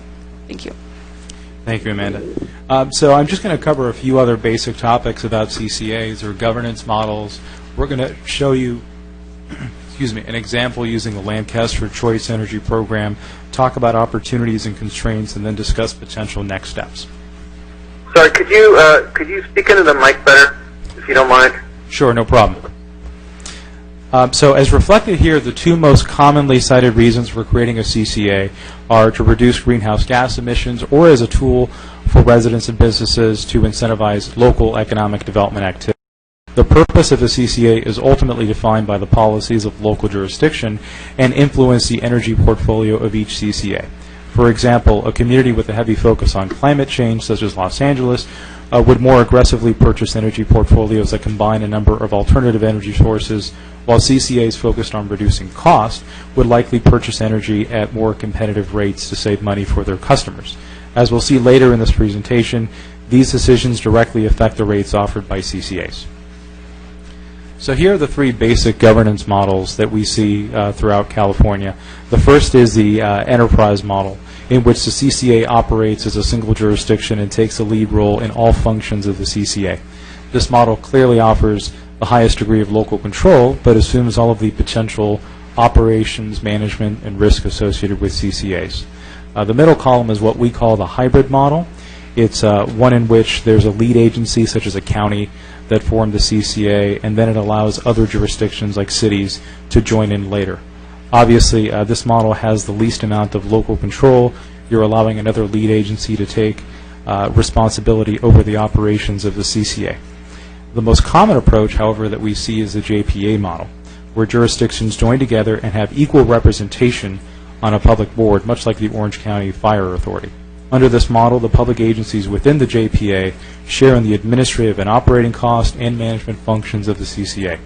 In addition, they leverage economies of scale to potentially purchase energy at lower cost. Because representation is shared, the agencies that join the JPA obviously need to have a common understanding of goals and energy policy and other objectives. So here's an example that we talked about tonight, the Lancaster Choice Energy Program. It's been operating since May of 2015, and our understanding is that it's working currently to expand into the cities of Pico Rivera and the city of San Jacinto. So what we have on this slide is a utility rate comparison. So all this is intended to show is that the column on the left-hand side are the basic SCE rates compared with the two programs offered by the Lancaster Choice Energy Program. So residents that stay with the CCA that don't opt out have the choice of two programs, which are the middle column and the far column. The middle column is the LCE Clear Choice Program, which is intended to be the competitively priced program against Southern California Edison. In this instance, 35% of the program's energy is comprised from renewable sources. And as reflected here, the energy cost is projected to be slightly lower per month for the average user than SCE for both residential and commercial customers. Alternatively, and this is a program on the right-hand side, 100% of the Lancaster Smart Choice program's energy is comprised from renewable sources. Given that renewable energy may not be as cost-effective, the average monthly bill under this program is somewhat higher than SCE. However, this program is completely optional, and customers are free to choose the more competitive price program if they wish to do so. So obviously, customers have a choice to pick between the first program, the second program, or even to opt out of the CCA altogether and remain with SCE. So this next slide is just a representative example of a bill from Southern California Edison. So what we mentioned earlier, what Amanda mentioned earlier, is that the investor-owned utility continues to transmit energy, attend to customer service issues, and manage the billing process. As a result, the customer continues receiving the same basic bill. The difference, however, is that there's a line item that notes charges from the CCA. In the sample bill, electrical transmission services from SCE total $79.02. That's reflected as item number 4 on the right-hand side of the sample bill. This amount goes to the utility. The Cca Energy Charges are reflected as item number 5 of the sample bill, and this is the revenue that goes back to the CCA to fund its operations. The total bill received by the customer should ultimately reflect the CCA program that they selected. So either the program that we had in the prior slide in the middle column or on the far-hand side, depending on their preference. So now that we've covered some basic information, we want to highlight the opportunities and constraints. As noted in this slide, while the program offers more potential local control, state mandates either from the California State Legislature or the California Public Utilities Commission can change the operational characteristics of the CCA, including the minimum percentage of renewables required to be purchased.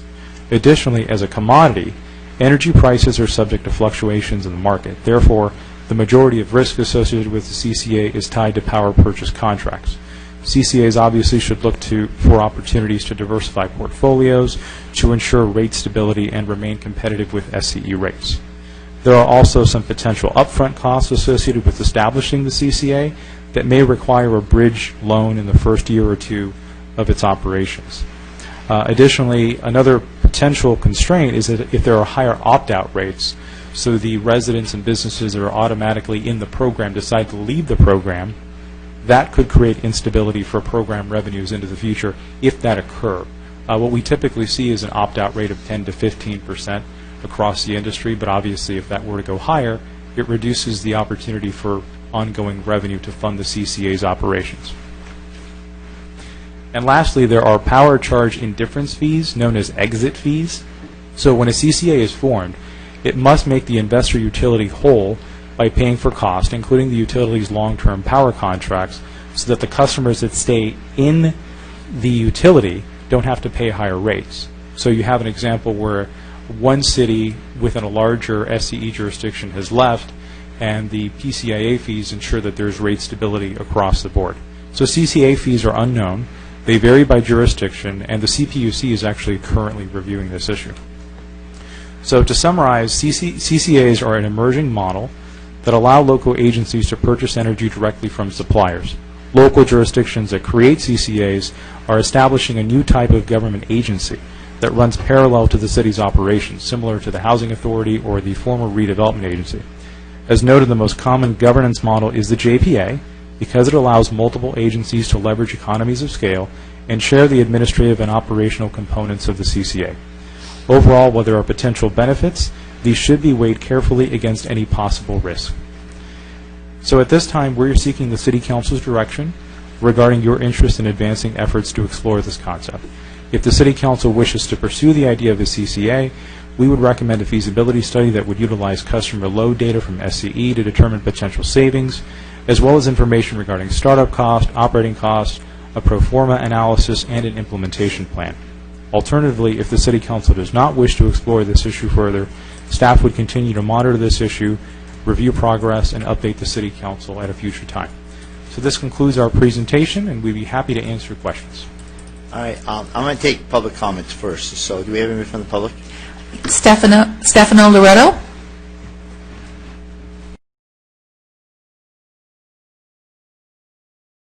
Thank you for allowing me to speak. I'm with Good Energy.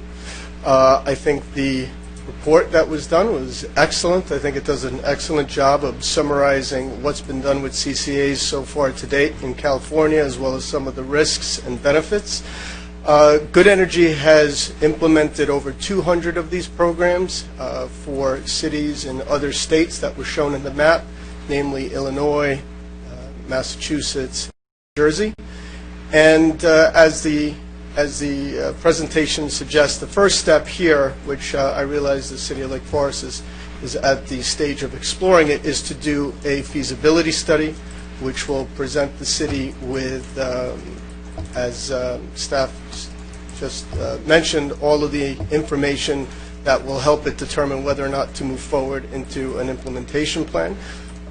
We have a slightly different approach that we've implemented in other states that has some particular benefits. But again, thank you for your time, and happy to answer any questions you may have. Can you stand by, and I'm just going to go through public comments, and then Stefano, and we might call you back up. Absolutely. Thank you so much. Heiko Peschel. I'm glad I came tonight. Heiko Peschel for Perel Foothill Ranch. Good evening, Mr. Mayor and everyone else.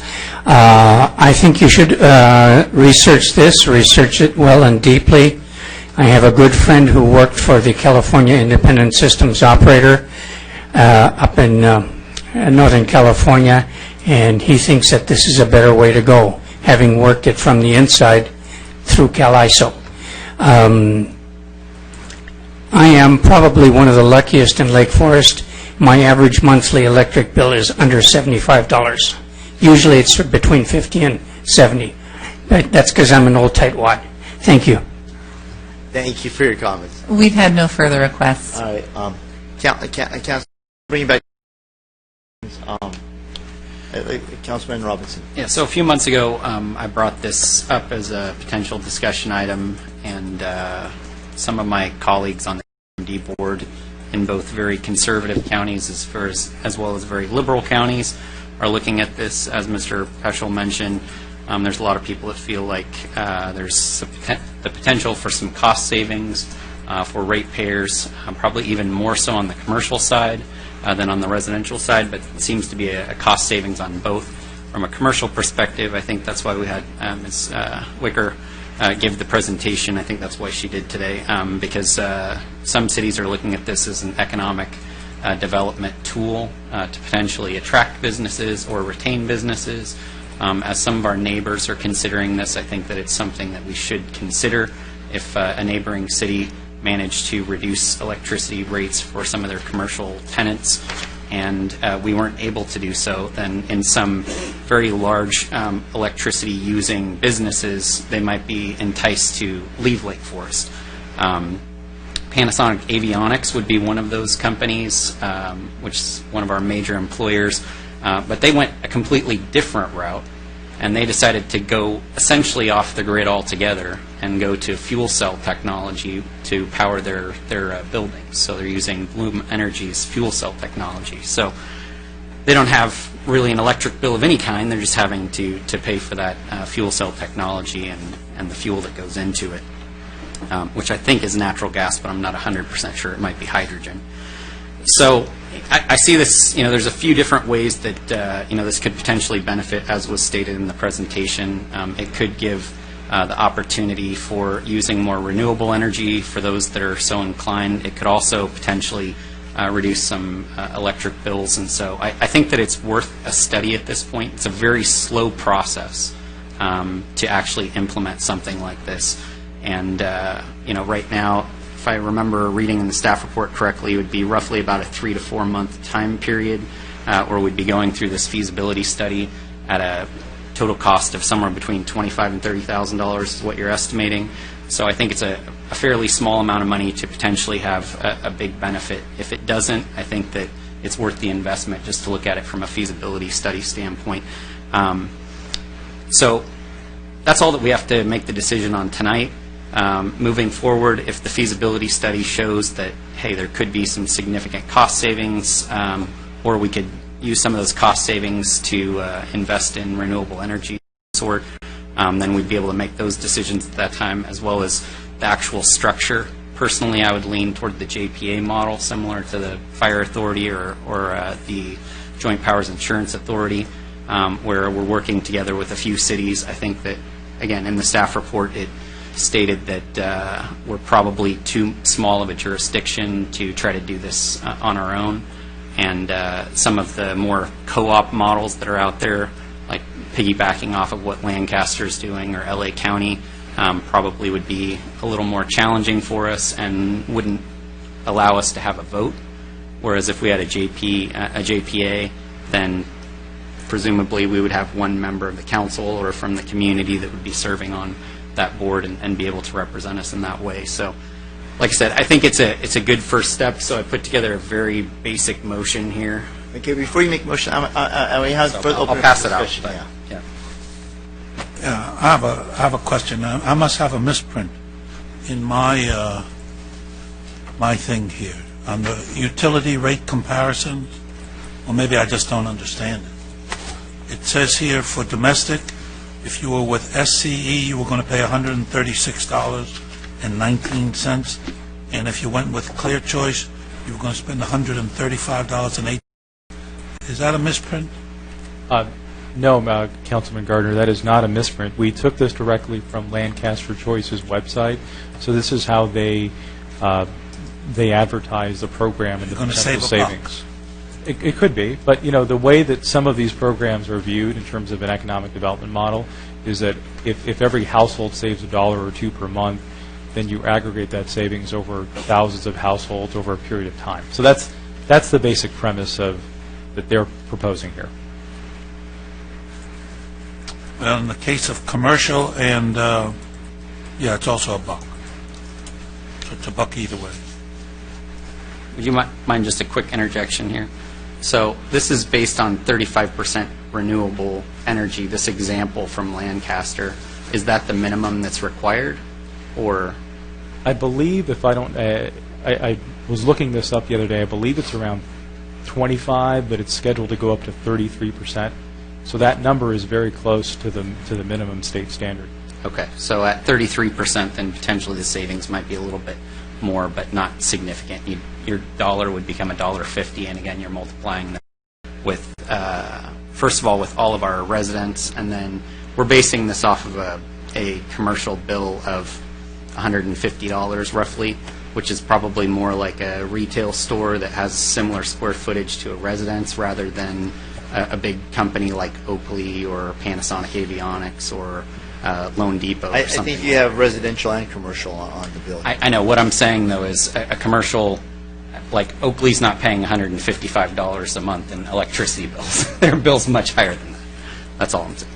All right, so it makes sense. Could someone repeat what Councilman Gardner's question was? I just cannot hear him. I don't know if it's his mic or the tone. I just can't hear. Do you have the handout for the presentation slide, the PowerPoint slide? No. He was just clarifying on our PowerPoint. It had a sample bill, and on the sample bill it was showing the difference in pricing. Okay. So okay, my second question. You clarified my first question. It's not a lot of money, but if you times it by 4,000 households, it begins to add up. My second question is for us to consider. In considering all the problems that happen between the redevelopment agency, the housing agency, OCFA, and all these kinds of agencies we know are time-consuming and problematic. With everything we have on our plate between the civic center, strategic planning, general plan revision, district elections, the 11 park remodelings, the retail business, the adding the CSO on the police, the adding the PO on the animal shelter, if there's a recall, the inspection. I mean, with all of that we have in front of us, can we sanely add this as well to our plate? Carl, that's actually bringing back to staff. Staff, can we move forward with this in a timely manner and with all that we have on our table? This is just an RFP. So putting together paperwork, putting together an RFP and sending it out, it's going to take some staff time. But it's not a huge RFP. It's not like a general plan RFP going out. So I think we could put this together pretty easily and get an RFP out and send it out to the market and see what comes back. And then bring the staff report back to you and let the city council decide from then what happens. I think you were asking more of a long-term Yeah, I'm scenario. thinking, Well, long-term, and then, yes. then we have to read it, then we have to analyze it, then we have to have more meetings, then we have to decide to go ahead. If we go ahead, then we got to form the things, we got to talk. Yeah, I'm thinking more in the next year. Is this really the time, with so much on our plate, to be introducing something that seems like a good idea, but seems as if it's a lot? I think that what I know from the surrounding cities, I know that Mission Viejo is now is contemplating moving forward with the feasibility study, along with Rancho Santa Margarita. Irvine's in the process of looking at. I think that I think going forward with it's a small investment of looking into a feasibility study to see if we're even viable. My question would be to staff is as being city of 80,000, 85,000, 90,000. Would it be beneficial for us as a city to join partnership with like Mission Viejo, Laguna Hills, and moving forward? And could we do that as a feasibility study, or do we do the feasibility study on our own to see if we're viable, and then move forward with other cities? Mayor and members The joint of the council, JPA. Since you are purchasing energy in an aggregated form, economies of scale is important. So the more that you have to buy, the more likely it is that you will save. That's why you see that many of these CCAs are formed as joint powers authorities that cover wide regions with many, many residents, sometimes hundreds of thousands of residents. So that's the normal way to go. Some large jurisdictions like San Francisco could probably do it on their own. So without seeing the feasibility study, without the numbers, my hunch would be the JPA is the way to go. If you want to do a feasibility study, you can do it on your own, or you can do it in partnership with other cities. But at this point, we're not sure if any of the cities around us are entertaining this idea at this point in time. Mr. City Manager. we can reach out to both Mission Viejo and Laguna Hills and Rancho Santa Margarita and see where they are at in the process, and if we can all get together and do a feasibility study together, or if they're already doing their feasibility study and have their RFP, we can get together and ask staff on that level. I'm glad you said that, because that's exactly what I was going to suggest. So let me ask you, am I putting the cart before the horse? I mean, do we do the feasibility study on our own, or do we do the feasibility study in conjunction with the other municipalities that may be interested in joining us? You could do it either way, but if you're thinking of doing a JPA with a much wider region, then I think it would make sense to inquire with those cities and see if they're interested and share in some of the cost of the feasibility study, and then move forward together as a unit.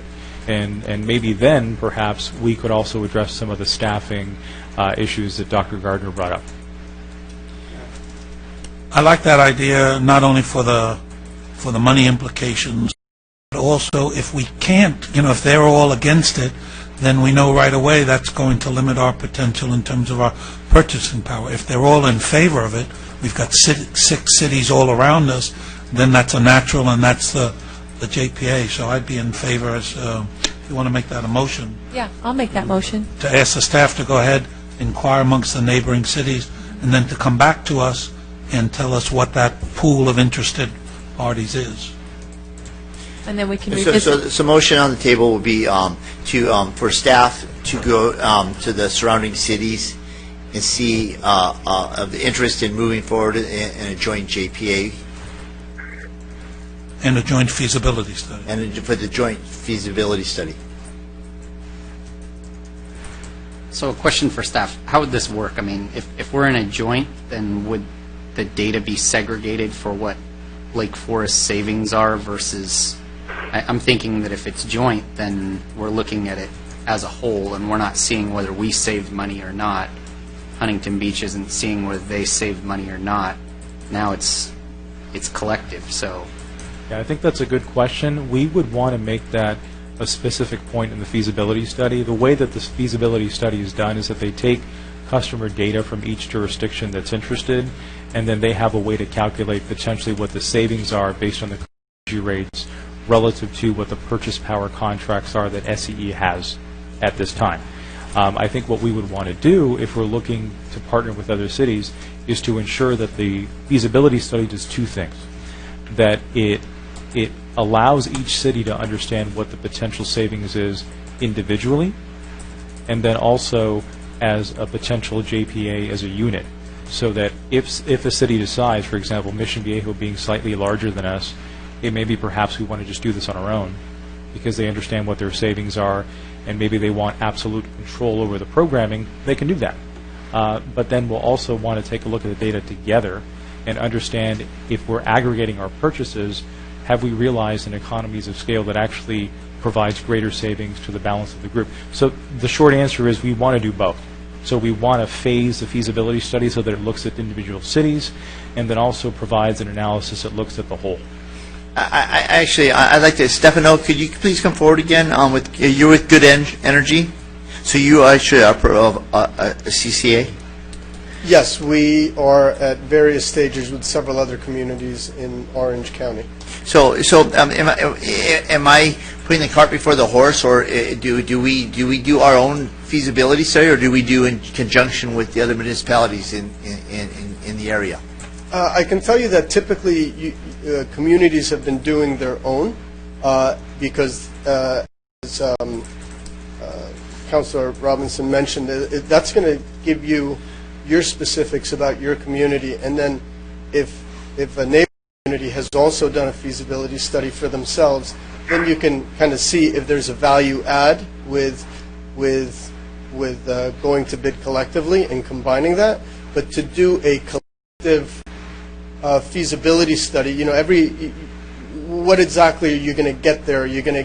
Are you really going to get 2 feasibility studies for the price of 1? Is that kind of what you're? No, I was just thinking because as an aggregate, you gain a larger area and more power being purchased, we get a better price. Absolutely, and I completely agree with the. And so the fact is that we get our most bang if we have a large percentages of energy coming to the area that we can pass out and distribute. Correct. I think the way it's been done is that communities have obtained their own feasibility study.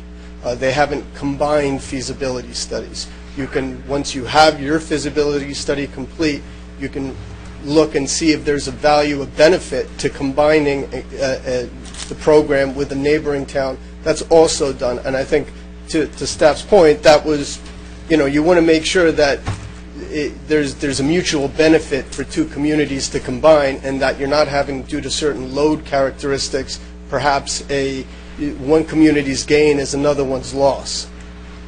So like, is there a city that's too small to go out and get a CCA?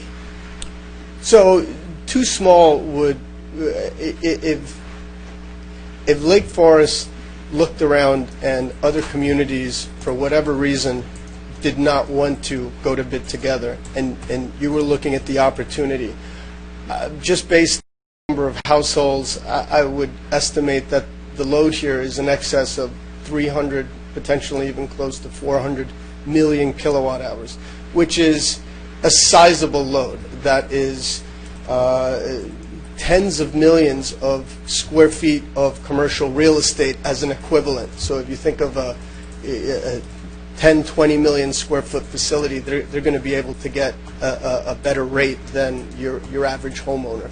So I wouldn't want the council to think that unless you go with other communities, it's not worth doing. We know that. You would know that coming from the feasibility study.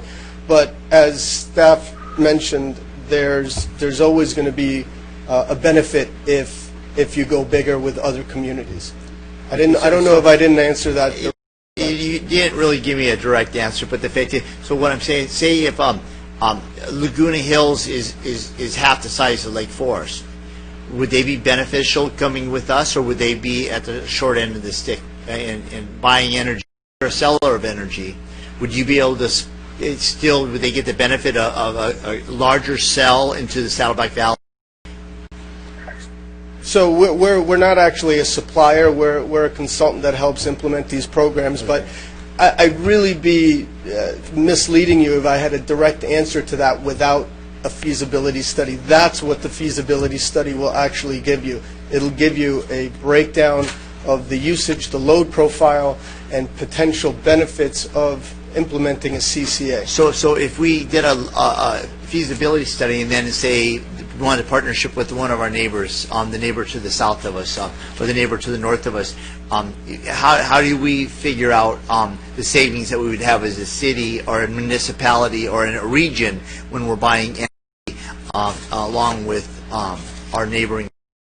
Well, that can absolutely be done. Is that another feasibility study? No, we wouldn't have to conduct another feasibility study. We have 23 communities in Massachusetts that purchase power collectively, over 200,000 households. We have just about 105 that purchase power collectively in the state of Illinois. So no, not need to do a third feasibility study combining the different municipalities. But there is a savings joining with other surrounding municipalities. The general rule is the market is king, right? So timing is always going to determine the final benefit. So a smaller community that has better market timing could potentially get a price than a larger community that has poor market timing. So part of the market is king, so to speak. But all things being equal, more will result in a better price. Okay. Are you willing to go forward with a feasibility study on the behalf of Lake Forest? I just have a quick question. Yeah. If now's a good time. Councilman Hamilton, yes. So I've done a little research into this, and it appears to me that, well, let me ask this question this way.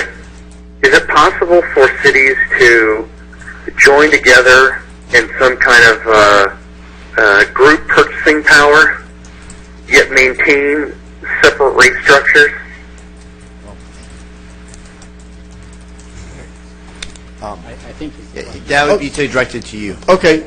So yes, our model I mentioned when I first spoke is different than what's been done to date in California, in that we do not require the formation of a CCA, which, as the presentation suggested, had certain trade-offs in decision-making and so forth. So we structure them without a formal JPA-type structure where every community is able to maintain their level of autonomy, because, again, part of the benefit of these programs is that right now every community in the SCE territory is being fed the power in the same way, even though they may use it differently.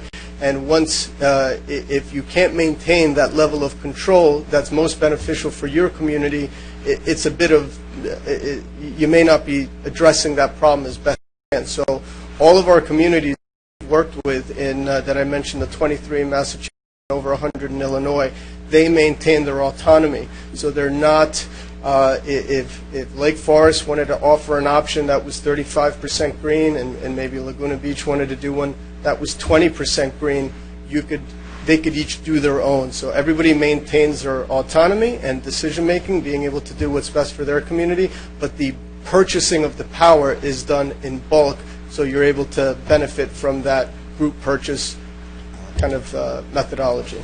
And feasibility studies takes 2 to 3 months?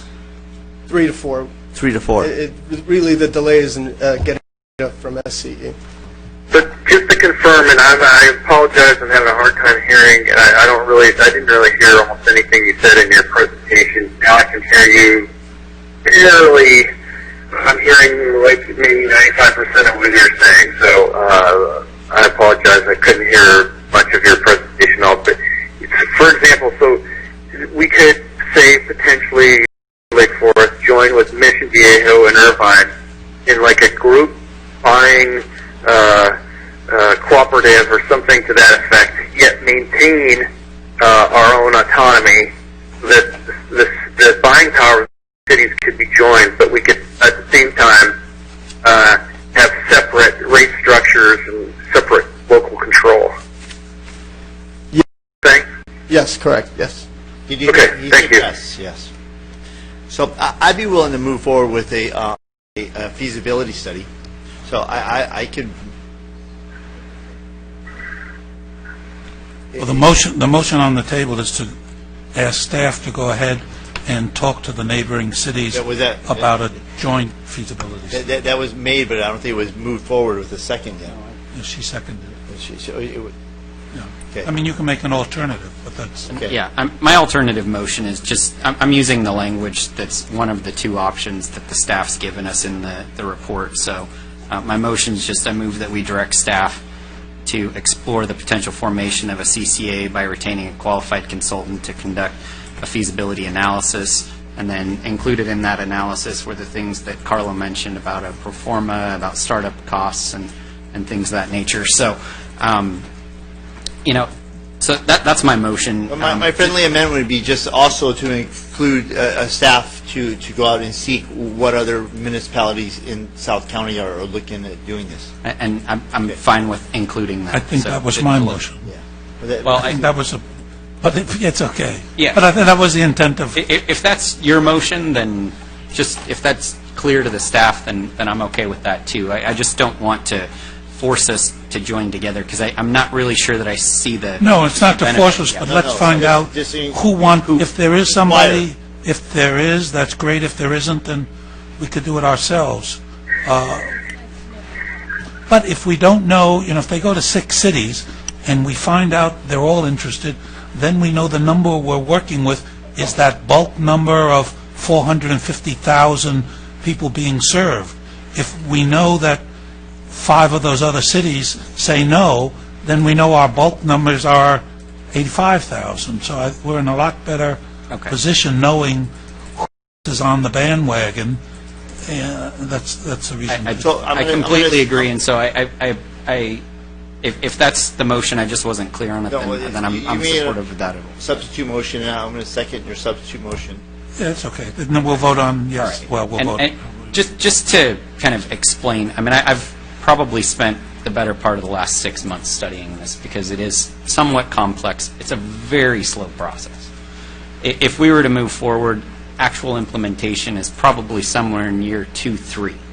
right, is what we're looking at. And I see the shaking of the head. So, you know, some of your comments about we've got a lot of things on our plate. It's a very slow process. I just want to make sure that we're there with the other cities. And really what this was born out of for me is one of my biggest frustrations with utilities. And I appreciate what the water district does for us. I appreciate what Edison does for us, what the gas company does. But electricity is one of those few things in life where the more you use it, the more expensive it becomes, right? So it's basically tiered. So so when I first got an electric car, boom, like I'm hitting some pretty high numbers, right? And a lot of people, you know, in my neighborhood that I just moved into, they have some slightly larger homes, and they have. I wish we had Heiko's $75 bills. You know, mine usually runs, you know, $250 to $350, and part of that's because of the electric car when I'm plugging it in there. But so because of that, you know, I think that there's a lot of benefit in doing these bulk purchases. And, you know, being able to work through a JPA to potentially not have those escalating costs. And you know, I would hope that our savings would be, when we look at the feasibility study, they're a lot better than 0.6% or whatever that dollar whatever came out of a, you know, 125 or whatever it was. But that's what we'll find out in the feasibility study. So. Okay. So to clarify, Lake Forest is going to go do a feasibility study for Lake Forest. We're going to reach out to our neighbors and see where they're at in the process, or if they're doing feasibility studies. Correct. That's Well, the motion. okay, so then that's not my understanding. Oh, what was yours? My understanding is if we call up Mission Viejo and Rancho, just to use two, and they say, oh, yeah, I'm thinking of doing it too, then we would say, well, we're going to do it. Why don't all three of us do it for one-third the price or half the price? The feasibility study will give us the information for all of us and each of us separate. I that when Stefan was up here, I think that you're asking to get 2 or 3 feasibility study for the price of one. I don't think that they can do that. Am I correct? It's in every community's best interest to have their own feasibility study done. That will be specific to them, and then to go from there, and then to I think it makes to Councilman Gardner's point to see what other communities are interested in doing this. But the feasibility study itself, to date, I think every community that has moved forward with the CCA has conducted their own feasibility study. Yeah, Laguna, when Mission Viejo was trying to decide what to do about animal services, because other cities were asking, they did a feasibility study, and probably no one here is familiar with it, except maybe Carlo. And in that study, they said, this is the cost to Mission Viejo. If we add Rancho, this is the cost to Rancho and the cost to Mission Viejo. If we add Laguna Hills, this is the cost to Laguna Hills and Mission. And if we add both of them, this is the cost to everybody. So that one study of 3 cities gave each person their own data and the group data. And that's what I'm thinking of the same way. We would have data for Lake Forest separately, and we'd see what would happen if only Mission goes with us, or if Mission and Rancho goes with us, and Mission, et cetera, et cetera. So I'm looking at getting our own data, but I'm looking at getting each of those combinations in the same way that Mission Viejo did for animal services. You guys are the ones that are, is that feasible? So I'm not exactly sure what the question is. If you were to get other communities to want to do a feasibility study and combined with yours, that would have your information, the other community's information, and just be at a lower cost. Is that what you were mentioning before with the other example you gave? Well, the 2 advantages are, one, finding out whether or not what our bulk rate is, advantage 1, and advantage 2 is, yes, it seems to me that 3 cities or 4 cities doing one feasibility study is not 4 times the price. Well, you know, the feasibility study is at $25,000. It's really designed just to cover costs. It's not, when staff is to the other programs and startup costs in some of these other, in the Lancaster, I'm sure you saw that those go into the millions of dollars you're talking about. So this isn't really something that is done to make a significant profit on. It's really just at cost. You get the data. I don't know in the example you gave if there were certain overlapping functions, but we have to run through the same analysis for every community that we receive data on. So if it's for 10 communities, we're doing the work 10 times. You're not doing the work less than that just because you're doing it collectively. You're saying you charge 10 times the amount for 10 communities? I'm saying a feasibility study requires the same amount of work for every community requires its own analysis based on the data, and that it's not, there's no, we could talk about this more, but I know in our experience, there have been several communities that have wanted to move forward together. They all have their own individual feasibility study done. My question is, I understand your point. I'm looking at not just the cost basis, but I'm also looking at it in terms of, if we're looking at just our specific data feasibility study, it's knowing how the model is working. It doesn't make a lot of sense for us to be an island all by ourselves. It makes more sense to bulk purchase utilities with other cities. So if we were doing a basic feasibility study for just us, we already know that it may be cost prohibitive. So I see that looking at the model with several cities in mind, it would make more sense because it would actually show if it is feasible. Is that kind of where you're going? Yeah, those are the two gains, and then we know what bulk price we're interested in. So even if the price were the same, I'd prefer to do it collaboratively rather than separately. I think that, and we're beating a dead horse. I believe that he's saying that the feasibility study would be to see if it was a feasible study for the city of Lake Forest businesses, if we could save money for the consumers of Lake Forest, whether it be business or residential. But then I think that if we joined with other cities in bulk buying, we would actually have greater savings. That's correct. And in fact, the Laguna Beach, their feasibility study, part of that included the potential benefit of partnering with other communities. So could we include that in ours too? Absolutely. Then include that in, so that would be in the motion. Yeah, there's already some cities that are moving forward with the feasibility. So you've got, like they said, Huntington Beach, Newport Beach, and Laguna Beach. And with bulk purchasing, you don't have to be contiguous. So it doesn't have to be Laguna Hills and Mission Viejo. It just has to be enough cities where it all makes sense, they're all going to see some cost savings, and they all buy jointly. And then it can be distributed in any way. Am I correct with that?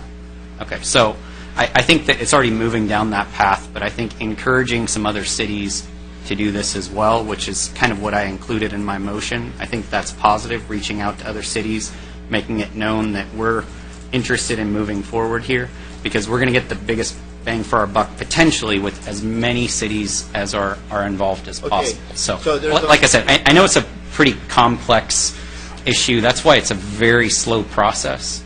And so, that's why, I've spent a lot of time researching it. I introduced it. I know Carlos spent a little bit of time on it. I think I actually met at BBK offices, and we talked about it with one of the attorneys that's focused on that maybe about 2 months ago. So I think that it's the right first step. Once we get that data, I think then we're going to try to aggregate the data with the other cities, which is exactly what you're talking about, but I think it's kind of cart before the horse to do it right now, so to speak. So you want to get your data first, and then you compare with everybody else's to see if you go on to step 2. We may look at the end of step 1, feasibility doesn't make sense in Lake Forest, we halt. Or we say, looks good here, who else do we want to partner with? Right, and that's where the JPA starts to be formed. And that all makes sense. It's just something I was thinking. If Laguna Beach has already done a feasibility study, why not take a look at that study first before we spend our money? Because if it's that it's not really a viable and there's not really a cost savings, that we wouldn't even have to spend the money if it's pretty clear that we're really not going to be saving a lot of money doing it this way. I like the idea. I wonder if we could do that first, kind of get feasibility studies from the cities that have done it and look at their data and then say, okay, well, this looks like this is something we can do. And then, that makes sense? They're all in the process in Orange County, so nothing's actually been completed to my knowledge. Okay. But when you look at some other cities, Riverside County started theirs in December, is when they took their vote to start with their feasibility study. And now they're moving forward to step 2, I understand, because things looked good. LA County's doing the same thing. Lancaster's a lot further along than most. And then when you look at Northern California, Marin County's actually had it in place for a long time. It's part of our staff report. But when you look at the history here, again, this bill was passed in 2002. And you say 15 years later, why don't we have these all over the place? The reason why was because mainly PG&E was fighting against it, fighting vigorously against it. Why? Well, because they're losing some margin. It's coming back to the ratepayers, right? And so then the legislature passed some legislation saying that they couldn't lobby against it, right? And then they tried doing some creative things, even at SDG&E, trying to do some creative things of forming a CCA that somehow was partially related to SDG&E. And so then they had to try to, I think that ended up going to court, and then they had to stop doing that. So, I see a lot of those as reasons why when the industry's fighting against it, there's some benefits to the ratepayers. So I think in the grand scheme of things, it's a fairly minor expense, and, whether it's this gentleman's company or whoever else would end up winning an RFP, I'm guessing there's going to be a few bidders. We always hope that we get at least 3 on everything. That where they can potentially run their business in a profitable way is being a consultant to a JPA or whatever it might be, not necessarily on the feasibility. So there's a motion and a substitute motion on made and on seconded. I'm going to call a vote. Please roll call. Councilmember Gardner? Well, quite frankly, I don't like the idea, but I have to respect. I know you've put a lot of work into it, and you know more about it than I do, so I'll say yes. Councilmember Hamilton? I didn't hear how did Councilmember Gardner vote? He reluctant, but he trusted Councilman Robinson's that he put into it. I heard he said yes. Yes. I'm expecting yes or no. So. He voted yes. Okay, I'm voting yes. Councilmember Robinson? Mayor Pro Tem Basil? Yes. Mayor Voights? Aye.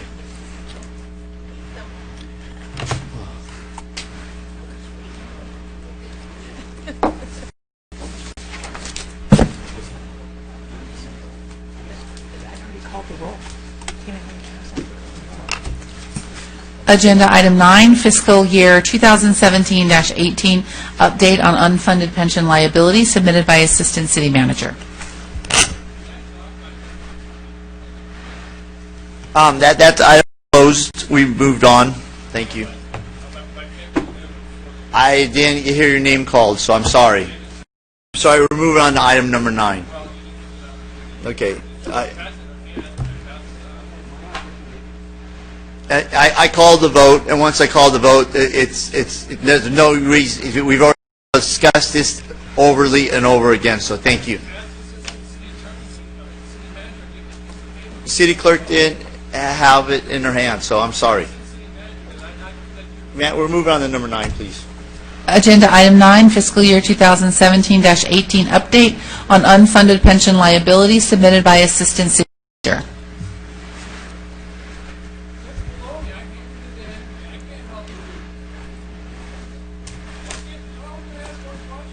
I have no objections. You have a question on the vote item we just voted on? It's not going to change anything, but come forth. You got to get it in before we could call a vote. Can't ask him. It's all videotaped. Oh. Did I do it or did I not? Yes, I did. Yes, okay? Jeez. Go ahead. You get your time has started. Okay, Andrew O'Connor, Foothill Ranch, since 1990. Mr. City Attorney, who's not sitting there, I don't know where you are, but you're in violation of the Brown Act. You're in violation of the Brown Act. because you have not, and I asked the city clerk, she advised me that Councilman Hamilton will not be present, will be teleconferencing tonight. And I requested, it's under the Brown Act, and Mr. Hamilton, can you tell us where you're at? House? Are you at, where are you? I think it's listed on our agenda item. Okay, can you tell us where he's at? It's listed on the front page. It's on the agenda. Go grab an agenda or the site. Okay, and he seems to be always stumbling like, I can't hear you, what did you say, what's that? And then he goes ahead and votes on this? I mean, come on, let's be real. Everything he says, I couldn't hear you, can you repeat it again? I don't know what's going on. And we just took his vote? Are you serious? This is like a circus. Really, I mean, how many times has he said, I can't hear you, but yet he just made a deciding vote? Seriously? Councilman Hamilton, can you hear? Yeah, I can hear a little bit better. I think the speaker said something about how can I hear. I'm hearing a little bit better now, but I'm fully informed by reading the staff reports, and I don't know what else to say. I'm not the... Okay, thank you. Thank you. Okay, item number 9.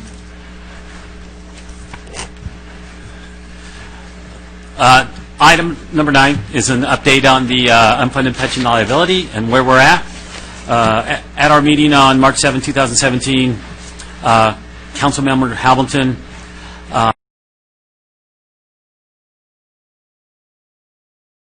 funded accrued liability. What I will do tonight is walk through just a very short PowerPoint presentation, show you where we're at, and then we can move forward. So, I'm just going to give you a little background on pensions and kind of walk through where CalPERS has gone through the last 10 or so years, and then moving forward where the city is at. So, what does the city pay?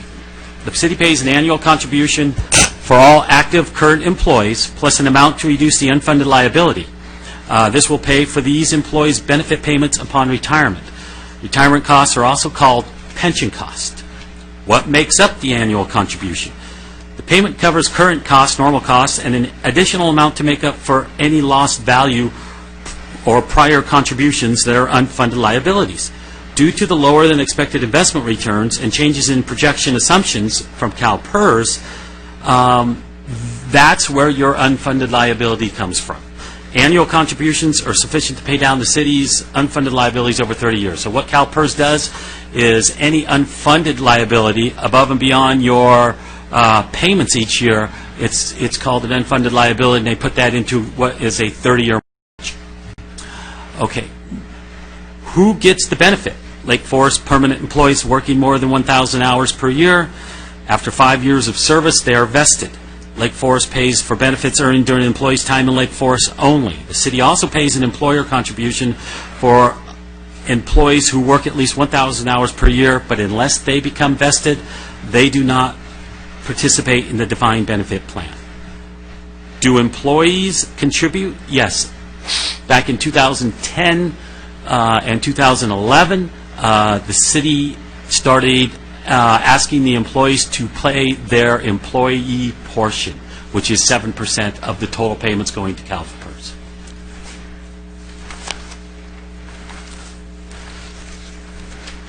Have pensions always been unfunded? As you see on the chart right there, no. During the mid-2000s, when rates of returns were high, CalPERS portfolio was relatively well funded at over 80%, and at one point was super funded, meaning that it had more than 100% of the assets needed to cover all the liabilities. As you look at the chart up there, in 2006, 2007, and 2008, when the recession came, that's when CalPERS dipped almost to only 61% funding. As you see, they've climbed back up to almost 73% funding as of the 2015 actuarial. So what happened? Investment losses. CalPERS experienced investment losses in line with the market, including losses related to real estate and hedge fund positions. The outcome was an over a 30% drop, as you saw by the chart, in the portfolio's value, which decreased the funding level and amount of covered by the assets, amount of liabilities covered by the asset. So what other things contributed to this? Benefit increases. Some cities, when they were super funded, increased their benefits. The City of Lake Forest has never increased their benefits or changed their contract since it was incorporated 25 years ago. The assumptions and valuations methodology changes. So CalPERS over the last few years has changed the methodology and some assumption changes. They begin to use market value instead of actuarial determined value for the plan assets. They updated life expectancy and changed other assumptions, all contributing to the value in the loss of value.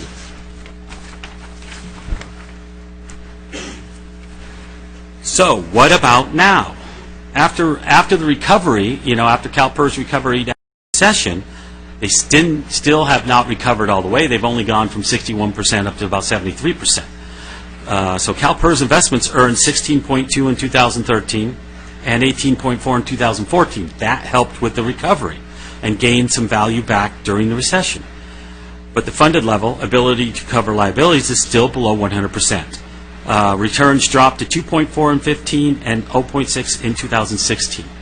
But in 2017, the latest actuarial that just came out, CalPERS earned almost 11.9%. So CalPERS has made adjustments. CalPERS adjusted its investment strategy and limited exposure to hedge funds. It implemented a risk management strategy to apply any returns target levels to reducing portfolio volatility and values portfolio at market versus actuarial calculated amount. They also are adjusting over the next 3 years. In December 2016, CalPERS board moved to decrease the discount rate from 7.5 to 7. That is what is affecting us right now. This movement in the discount rate from 7.5 to 7 is creating another unfunded liability for the city. In 2015, September, October 2015, yes, we did pay off our unfunded liability, and you could say we were 100% funded, but because of these changes from CalPERS, they are creating another unfunded liability for the city. So, look at the Public Employees Retirement Fund performance. The market value of the assets, as you see over time, through 2006 through 2016, you see the recession hit, and now you see it's kind of leveled off in 2016. It went from $211 billion, now it's back up to $312 billion.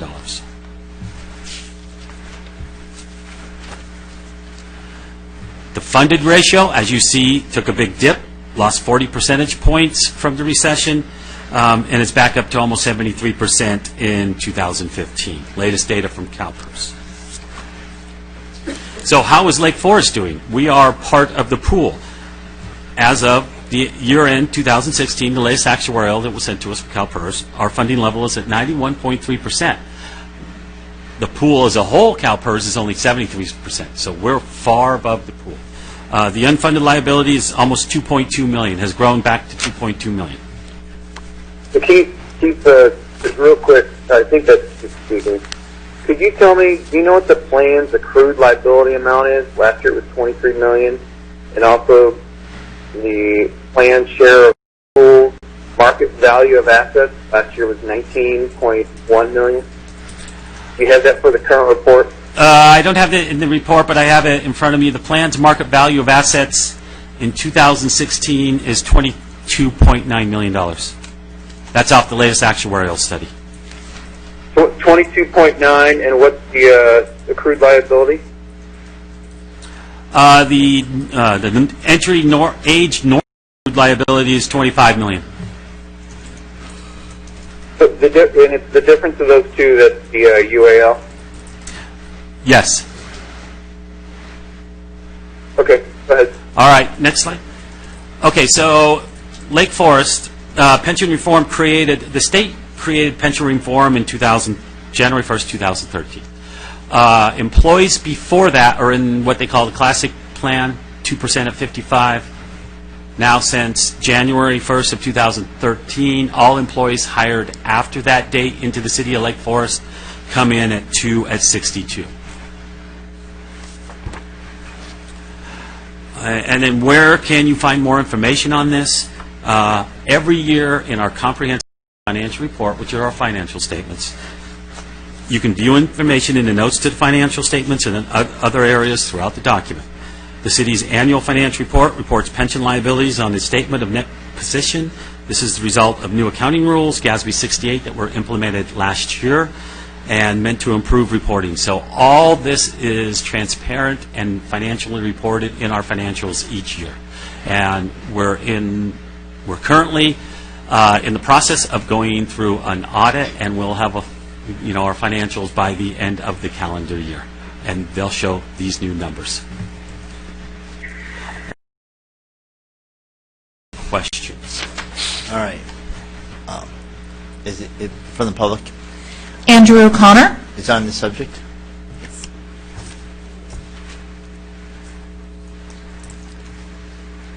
Andrew O'Connor, Foothill Ranch. I have two questions on this subject. The first one, Mr. Hamilton.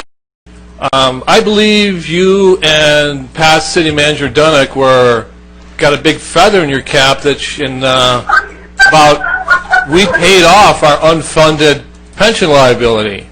And it was great for your career, and you're saying how great it is, and now we're coming up and saying we're $2.2 million in the hole? Can you explain that? I think Mayor, City Manager can. Okay.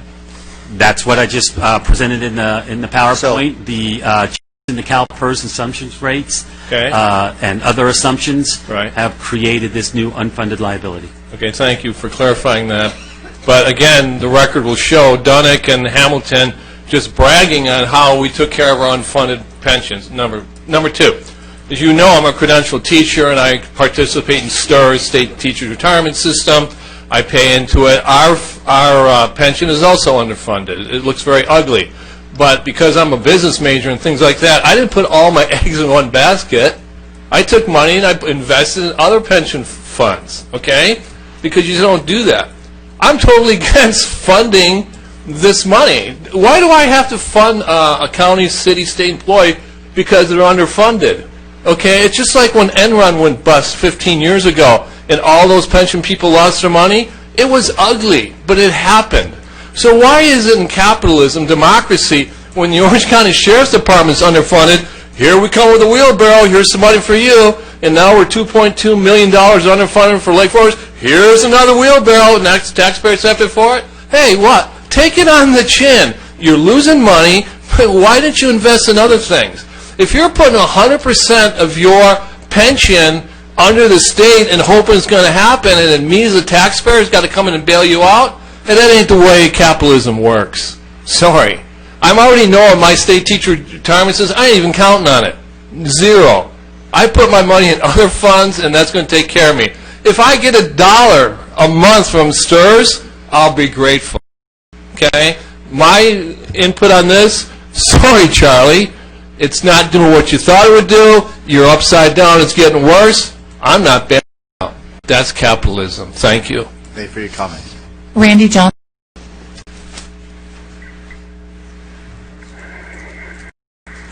Well, good evening. Very dangerous and all these pensions, these public pensions, because eventually the market's going to go bust again. Okay, home in my neighborhood, 1,600 square feet, just went for $650,000. It looks like 2007 all over again. You know, and when you look at the stock market, it keeps going up. Okay, it's got to come back down. And if we suffer another hit like we did back in 2008, it's all over for CalPERS. Trust me on that. Okay. You know what he didn't mention in his PowerPoint program here is that over the last 10 years, they've only returned an average of 4.4%, their ROI on the CalPERS fund. 4.4%. That fell like 3% under what the 7.5% that the discount rate. Okay? That's really, really terrible. And over the last 20 years, it's fallen actually below, according to the Wall Street Journal, below 7%. I read today 6.8%.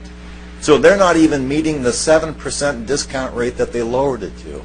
They're talking about lowering it to 6.5%. Do you understand what that's going to do? the pressure that's going to put on the cities, okay? Because believe me, the employees aren't going to pay anymore.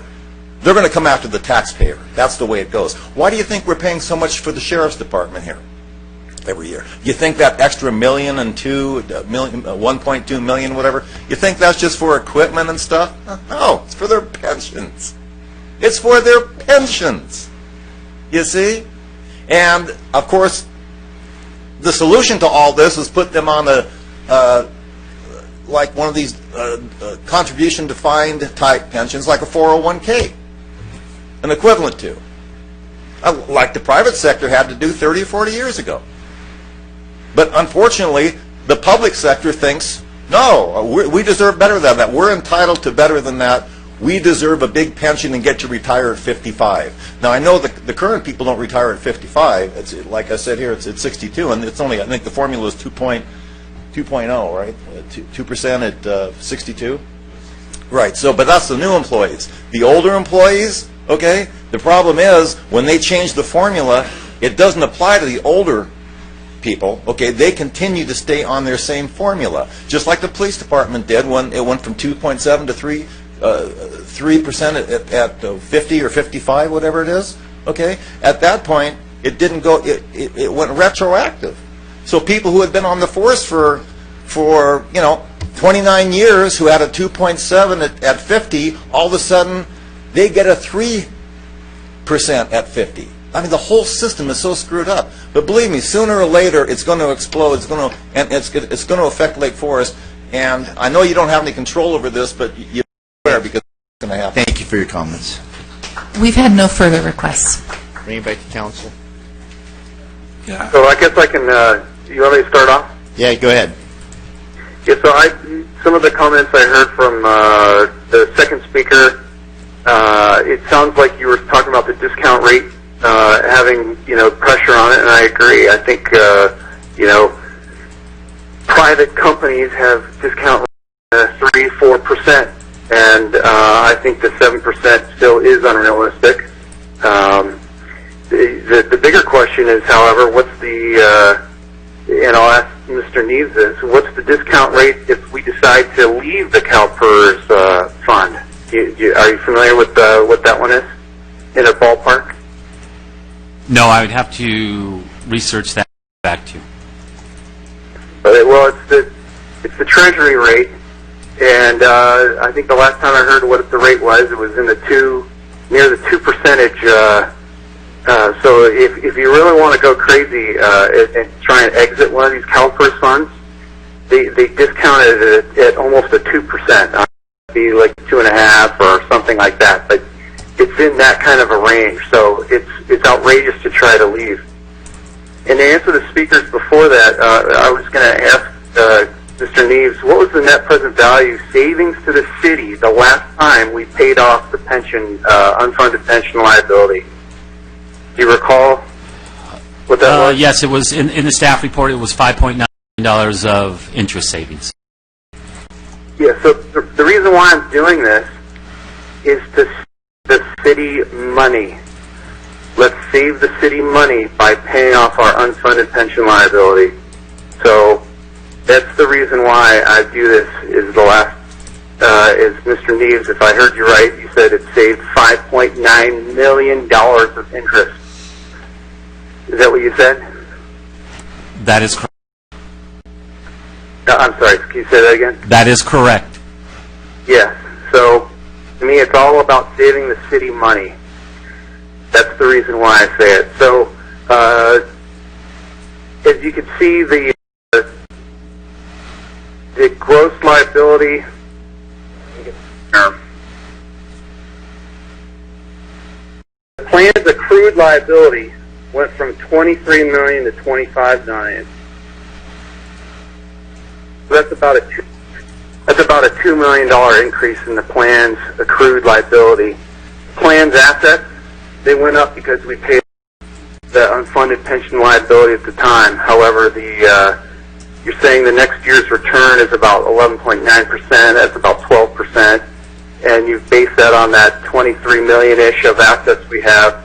That would probably get pretty close to what our accrued liability in the following year. However, that's assuming that the accrued liability doesn't increase at all.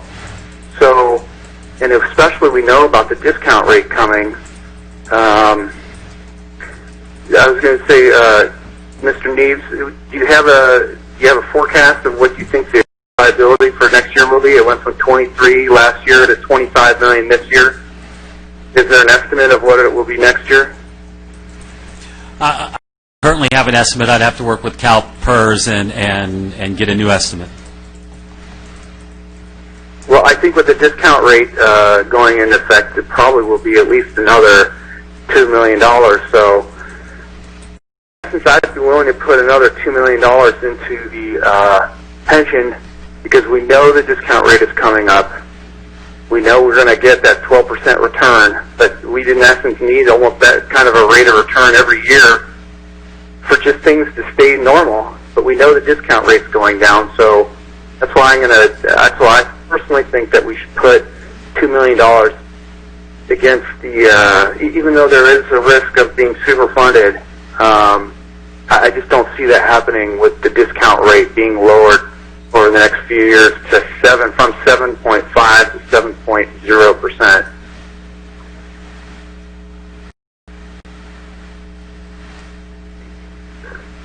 So I guess I'll make a motion unless someone has other questions to staff. I have some questions. Yeah. As far as I understand it, we haven't yet seen the yield, correct? Aren't they 2 years behind reporting? Yes, they're 2 years behind. This the new actuarial with the 2.177, $2.2 million. That goes really into effect next year for 18-19. So that's where you get that, and you haven't seen the 0.9%, the gain. The difference between the 7.5, or it's really 7.375, because they're lowering the discount rate to the 11. You have not seen that gain. That gain is not in the actuarial we just received. So the gain is going to be the following year? The following year's actuarial. That's why staff has recommended to wait for one more year, look to see where their gain is. Yes, there are some assumption changes, too, in there, like Councilman Member Hamilton said, that are going to be, you're going to have gains on one side, losses on the other, because they're lowering the discount rate more. See where that comes out to be next year, and bring back the report, and bring back the number to you next year. I'd like to make a counter motion, and just to follow staff's recommendations to wait 1 year and see what happens. And if we end up owing money at that point, it's a more realistic number, and then we can talk about paying it at that point. Sure, and if I can comment on that, the only problem is next year we could easily fall into the same bucket in the same scenario, and we say, oh, we got another 10% return, but the discount rate again, let's wait another year. So we could just, it's kind of into perpetuity, be waiting, and still have a pension liability. Because again, we do know it is an approved CalPERS, the board of the CalPERS approved a discount rate to 7%. So we know that.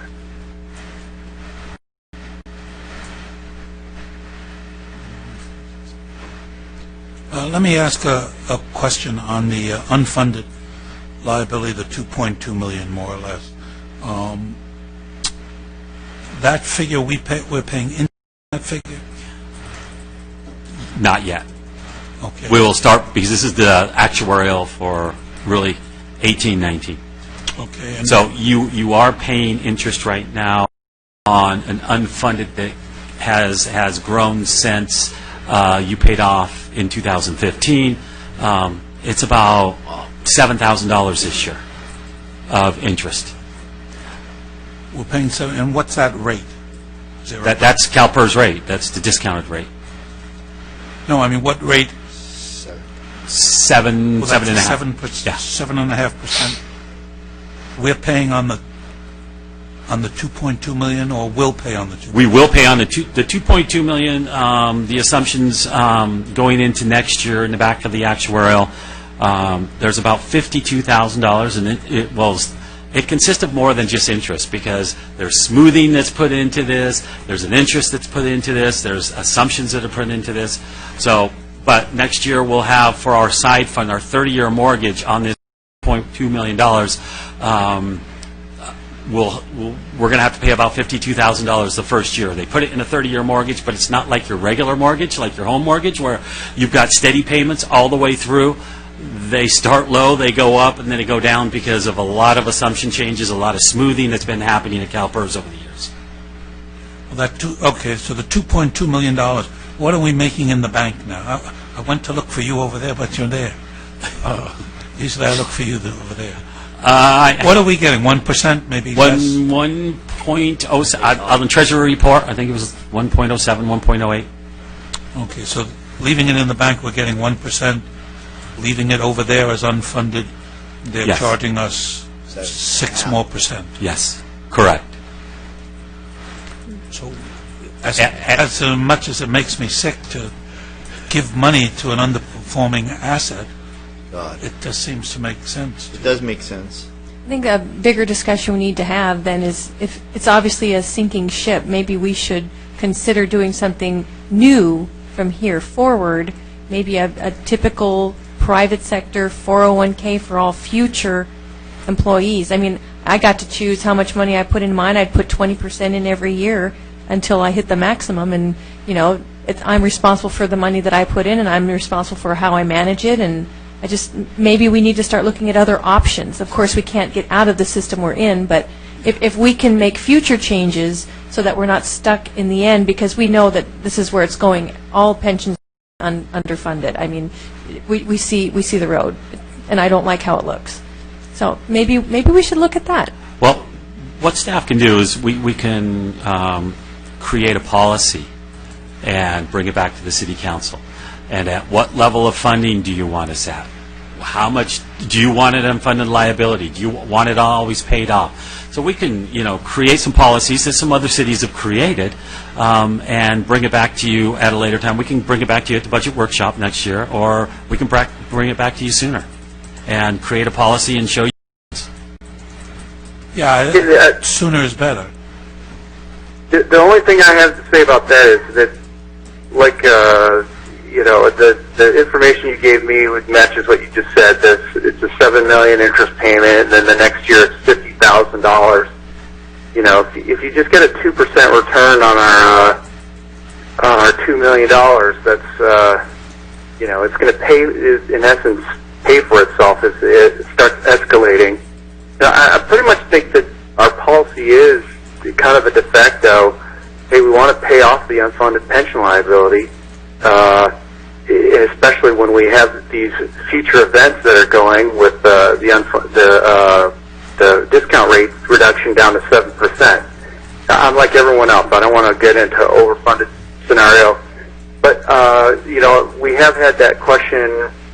I've seen some agencies ask the question, like Councilwoman Basil has asked, and do you have a response to? Can we just stop our per pension and go to a 401k, Mr. Neves? For us to go to a 401k, if you're talking about stopping No, CalPERS, that's not my intention. I know it's way too expensive to close because everything. you would have to, we'd have to call CalPERS and get a buyout, and they'd show you this huge number to get you out of the system all at once. I think she's talking about new employees. Yeah, new employees from here forward. That way we're no longer paying into the CalPERS system, which we know is a failing system. We would have new employees start there with developing their own 401ks going forward. In our contract with CalPERS, all new employees must be entered into CalPERS. That option, I've researched it, and I've seen other agencies. There's no way to get out of CalPERS unless you ask for that buyout, like Keith was just saying. And they discount it at a 2% discount rate. It's, in essence, about a double of what the unfunded pension liability is, or a double of the accrued liability generally. So it would probably close to being like a $23 million payment. Or $25 million. So the solution is we need to fire all the and go to complete contract. Yeah, that I might mean, help. you know, in essence, every time, but we need to, I say that obviously jokingly, but then every time you bring us the idea of hiring new staff, which we need to, you know, think of those implications of the CalPERS. That's just another person into a system. So we ourselves probably have to be much vigilant about staffing and how we're doing it. That is one of the big advantages of the contract, is that Yes. that separates from the CalPERS, which seems to just be a cesspool. Council. Agree with that. And if you make a motion to set that as a policy to really look at future hiring of new staff people, I would definitely support that. Yes, I'll happy to make that motion. Anytime you're adding staff, we want to know the the retirement implications of that. As I don't want to say a red flag, but as pertinent information. So, Councilman Hamilton, what was that motion you were talking? I was just saying, if Councilman Gardner wanted to make a motion to make a policy to examine. You were talking about a motion hiring somebody. Councilman Hamilton, you started to make a motion, and I don't think anybody seconded it yet. What was that motion you were making earlier? Yeah, I'll second it, because we've been discussing it, but I'll second his motion, which is to pay it off. Mr. Mayor, Council, if the Council desires to go forward with that, we couldn't take that action tonight, but could certainly bring that back at a subsequent meeting. So the motion would be to bring that back in the form of another agenda item? That's how it's raised. That's correct. Okay. And then, All right, what I will do is I will get in contact with CalPERS, and what you do is what we did in 2015.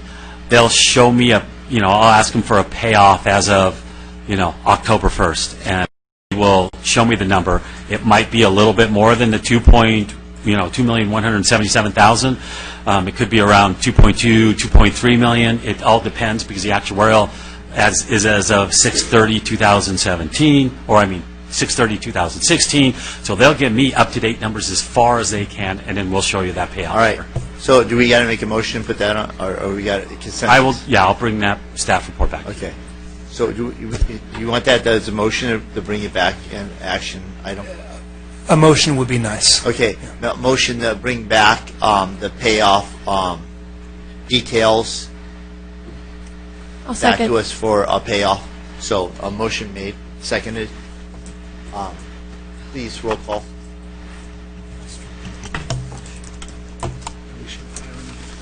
Councilmember Gardner? Yes. Councilmember Hamilton? Yes. Councilmember Robinson? I'm abstaining. Mayor Pro Tem Baker? Yes. Mayor Voights? Yes. This is a word of caution. I'm only in this mode because, or I have this opinion right now, because the discount rate is a known increase to our accrued liability, which increases the accrued, the unfunded pension amount. Once that discount rate stabilizes, then I'm going to change. I don't think we should continue to do this, because it can, like we've said, the interest rate can fluctuate. You don't want to get it in a super funded position. Thank you. Okay. Mayor Voights, I did want to point out that it's 9:30. Okay. And the new policy is at 9:30. We'll take a vote. Okay. I make a motion we move forward with the last agenda item. Second. What? Councilmember Robinson, did you have any questions on CalPERS? My only question is just really where the money's going to come from. It's not something that we've budgeted, and it's a pretty hefty expense if we're going to be paying out a couple $1 million. So when you bring this back, if we could just talk about where that would actually come from, I would appreciate that. Yes, we'll put that in the staff report. I look at where we're at from a budget perspective, and my guess is if that's coming from the general fund, we end up, $1 million, $1.5 million in the hole, something like that. And I mean, I know we have lots of reserves, but I'm just talking general fund. So. Yes, it will have to come from the general fund, and it will be from reserves. And frankly, that was my reason for abstaining, because I'm just not. I don't have enough information to make an informed vote at this point. I was prepared to just receive and file and look at this again, but we'll make sure that's in the staff report. Okay. Motion was made to carry on. Continue the meeting. I do need to do a roll call. I do apologize. It's one of the rules with teleconferencing. We got one more item. Make a motion. Okay, that was motion made. Seconded. Councilmember Gardner? Yes. Councilmember Hamilton? I believe this motion is to extend the meeting to this last agenda item. Is that correct? Yes. So I vote yes. Councilmember Robinson? Aye. Mayor Pro Tem Basil? Yes. Mayor Voights? Yes. Agenda item 10, ballot options for by-district election measure submitted by city attorney.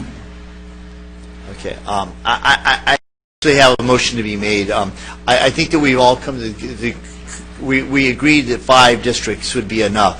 To have whether we want 5 districts and a appointed mayor, or 4 districts and a elected mayor, or 6 districts and an elected mayor, or 7 districts and a chosen mayor, or 9 districts and a chosen mayor, or 8 districts. I think that it's going to be very confusing to the voters, and so I think that what was the motion was actually made by Councilman Robinson, that we go with 5 districts, and we have on the ballot a whether we go with a elected mayor or an appointed mayor from council. So my motion would be that we have 5 council members, and the voters of Lake Forest would choose whether they have the choice to vote their mayor in or to have the city council appoint the mayor. So that would be my motion. Yeah, I don't think that's entirely accurate. What we decided on was, for what we were doing, we would stick with 5 districts, but we never discussed if 5 was an optimal number. I think it just gets confusing when you put it out to the voters, and I think that with the city, our side, I think that we could come back to that, but I think that even with the making of the maps, we'll have 5 districts made, and if we go to a citywide mayor that's elected, you'll go down to 4 districts. The district will be kind of already made at that time, so it won't be a huge change. But if we go from 7 districts to 5 districts, I think that it'll be a big change in the city, or vice versa. So, and I think that it'll be awful confusing. And I'll ask my city clerk, what would that be like on the ballot to put together? Would that be more costly for the city to put that information on the ballot? Well, it's my understanding that each question will be a separate measure, and there is a cost per measure. I have not reached out to the registrar of voters regarding the cost, and I'm going to let the city attorney chime in on that. Mr. Mayor, Council, we spoke with registrar of voters who indicated that there is a cost per word. The more words in a measure, the more cost for the city. So therefore, the more ballot measures, the more cost. A ballot measure has to be a yes or no question.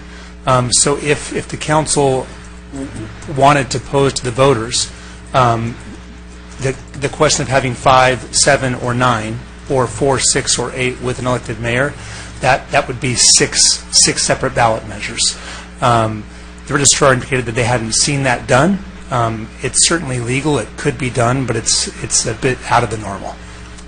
I'd like to make a counter motion, and that would be that we hire a consultant firm to poll people in advance of the election and ask them what they want. You get real answers from people if you can ask them what they want.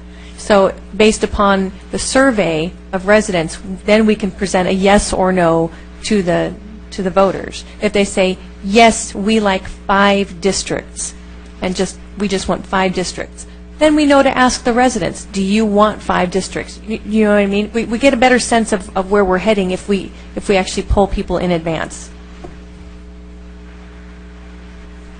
Yeah, and suppose I've already polled people on the Facebook page and on my Facebook, which is not a random sample of the population by any means.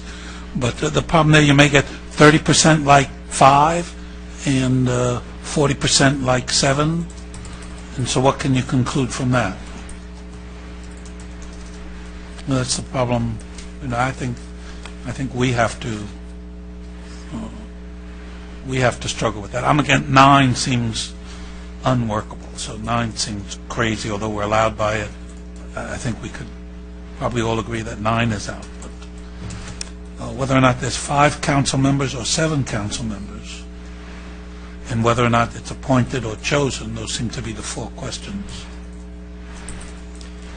Yeah, I agree. I think the polling one could be interesting, but it's possible that we'd be so close together that what would win out. So maybe 5 would have 42% and 7 would have 38%, and that would be tough for me to say, so then we'll put the one on the ballot and not the other kind of thing. So, and I kind of feel like it's going to be somewhat close. I agree. I don't think a whole lot of people are going to think 9 is a great number. So what would seem to make sense to me is that if we were going to put it on the ballot, that we'd probably put 7, because we're currently doing 5. So if you say no to 7, then you're saying I accept 5. You're probably not saying I want 9. So if we were to put 7 on the ballot, that would make sense. My question would be, if both 7 passed and an elected mayor passed, would we be in conflict, or could we? Well, we could say, instead of saying 7 districts, we could say 7 council members.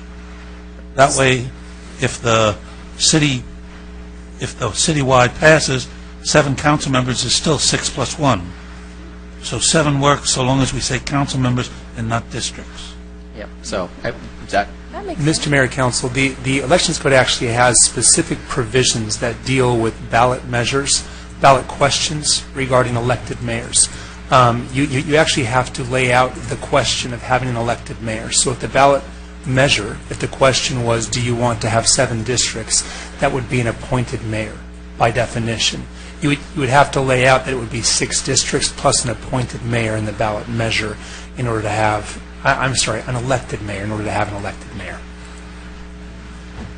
So would you have any advice on how to, without getting, incredibly complex? Do we go back to the polling? Does that seem to make the most sense? Or a few comments. So if the council's desire is to propose to the voters the possibility of 7 districts, of 7 council members, so either 7 districts or 6 plus an elected mayor, you could certainly have alternative ballot measures. That has been done. It's just the 6 plus ballot measures, which is a little bit abnormal.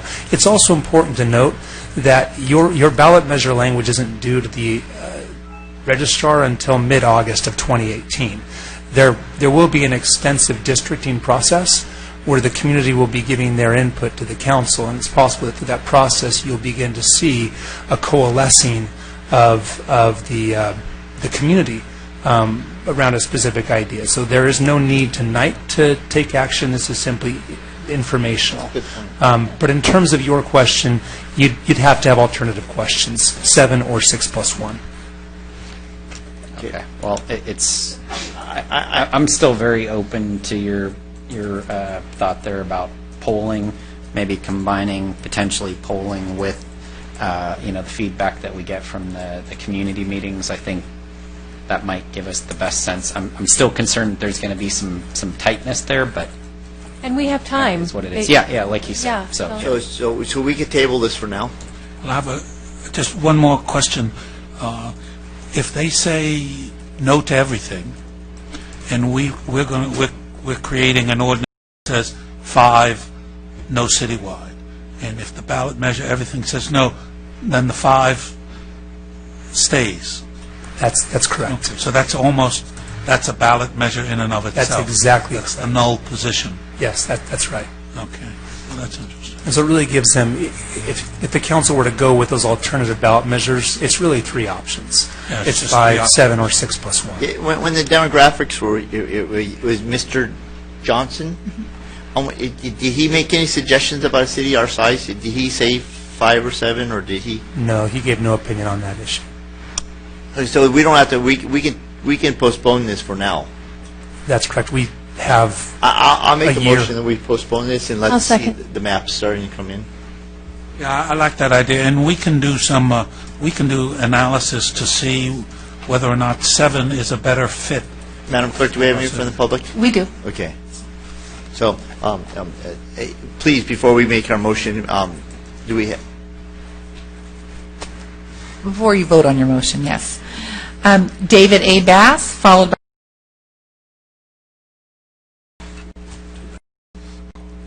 Sorry, Mr. Bass. Well, that's all right. I was wondering. It could have changed what I would say anyway. Anyway, my thoughts. Doing districts now, and everyone knows the population will increase by about 30% in the 2020 census, in my opinion, is a waste of time and money. Because you will have to redo the boundaries, and many people will end up in different districts than they were just 2 years before. So any reasonable person could see that. Apparently, an attorney is not a reasonable person. No. Sorry. Maybe not that attorney, but the other attorney. You know, most of them are that. I would be caution you about a directly elected mayor. There's been issues with that. Most recently, the city of South El Monte, the mayor resigned and pled guilty to taking cash bribes. Wow. Because it was a directly elected mayor. I think going to districts ends up increasing the cost for the city. You wonder how, even if the number stays at 5. What inevitably happens, that I've seen, is that a council member, they're doing a park in District 1. Well, a council member in District 3 wants a similar amount spent in his district, his or her district. And so that just happens. And then there's been some discussion about compensation for council and mayor and all that. And I'd say put that on the ballot too, and let the citizens determine the council compensation for the city council. Thank you.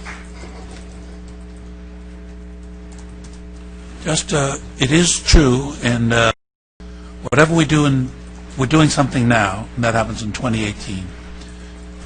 If we put on the ballot as we wanted to something else, and people vote for that in 2018, that will shift it in 2020, and then in 2022 we know, because of the 2020 census, that in 2022 we'll have to redistrict again. So that means we're about to do 3 years in which the chances are, I'm going to say, having looked pretty closely, that probably 80% of the people will stay in the district. But 20% of the people are going to be moved around, and that's a lot of people. And it's still a continued cost every time we do it. And a continued cost. So somewhere, taking off from what he said, somewhere there is a suggestion there that we don't put it on for 2018, so at least 2018 and 2020 could be the same, and then in 2022, when we've got the new data, we could have a real mix-up based on the real data. So I'm not putting that as a motion. I'm just saying that's an option I've thought of myself. All the confusion. So I did some projections up there, and it does look like a significant number of people will be shifted around without any purposeful moving. So that is an option for us to consider moving forward. I like that. And back.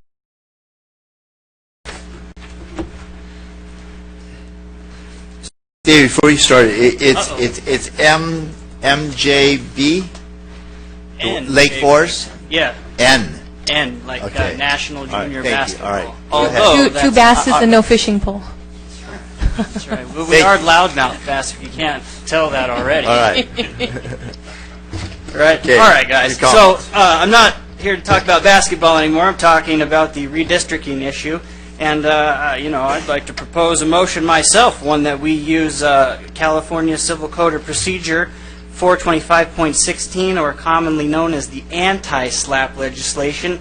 It is what you use to combat attorneys who threaten you with lawsuits when they don't have standing. In this case, I would like to point out to everyone here that although we haven't seen this alleged letter, at least I haven't, it's not on the website, I don't see a named plaintiff on there. And if there was, That plaintiff under CVRA is required to prove 5 things in order to prove standing, and in the way lawsuits work, if you can't prove standing, there is no lawsuit. If there's no lawsuit, we're all here talking about nothing. So, the 5 things that someone has to prove, or at least the ones that would be hard for anyone to prove in Lake Forest, are essentially voting patterns correlate with the race of the voter, and that impairment of the ability of voters in a protected class to elect the candidate of their choice, and the minority preferred candidate, who is also of the same protected class, loses. They also must demonstrate a dilution of the votes based on the totality of circumstances. Okay, I am proud to say that this city, Lake Forest, has a voting pattern that does not correlate along racial lines. As a matter of fact, we have voted a member of the protected class for 18 years running, both prior to and after the enactment of the CVRA. So, again, how do you find standing when a member of the protected class has been voted in for almost 2 full decades? The technicality, when somebody threatens you with a lawsuit when they lack standing, it's actually a federal felony under 18 U.S.C. 242. But I'll leave that for the attorney, who is obligated under Rule 3-6 to advise all of us, including the constituents, vehemently defend our rights. And in this case, we are having our votes diluted without being offered a vote or any say in the matter. It's already a foregone conclusion. The answer's already canned and in the bag. But I'd just like you to know that there is a redress for remedy, and that is a countersuit against Shankman using California Civil Code and Procedure 425.16, the anti-SLAPP law. Thank you. Randy Johnson, followed by Hyde. Great comments only. I wanted to respond to a number of comments, and perhaps the city attorney can correct me if I'm wrong. This kind of, well, first of all, cities have tried to successfully fight this lawsuit, and they've all lost.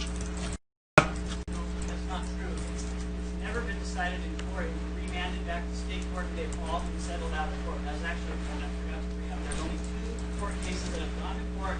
Both were remanded and settled out of court. There's no case law. 0. They're right here. It is both right here.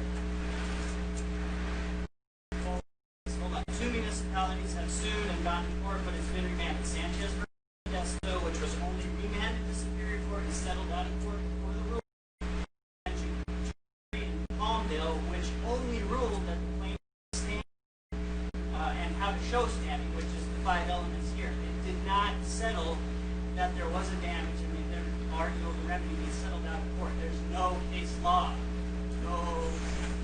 So the news saying that there is case law is in fact a lie, and it's also perpetuating a felony under 18 U.S.C.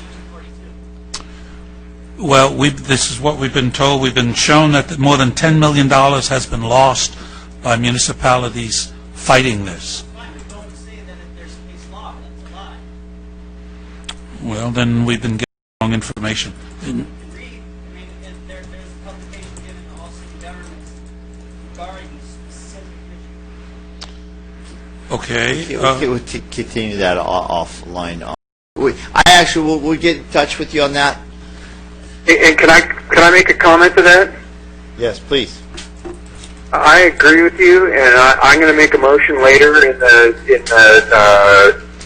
this agenda item to just settle for $30,000 with Shankman. That way, this nightmare can end, and the voters can have their say. If we want to put something on, if we want to ever put something on the agenda, we can do that. But I hate being forced by some crazy attorney. You can quote me on Shankman if you want. You are a crazy attorney to hold us over the barrel for in a lawsuit. Okay. So, I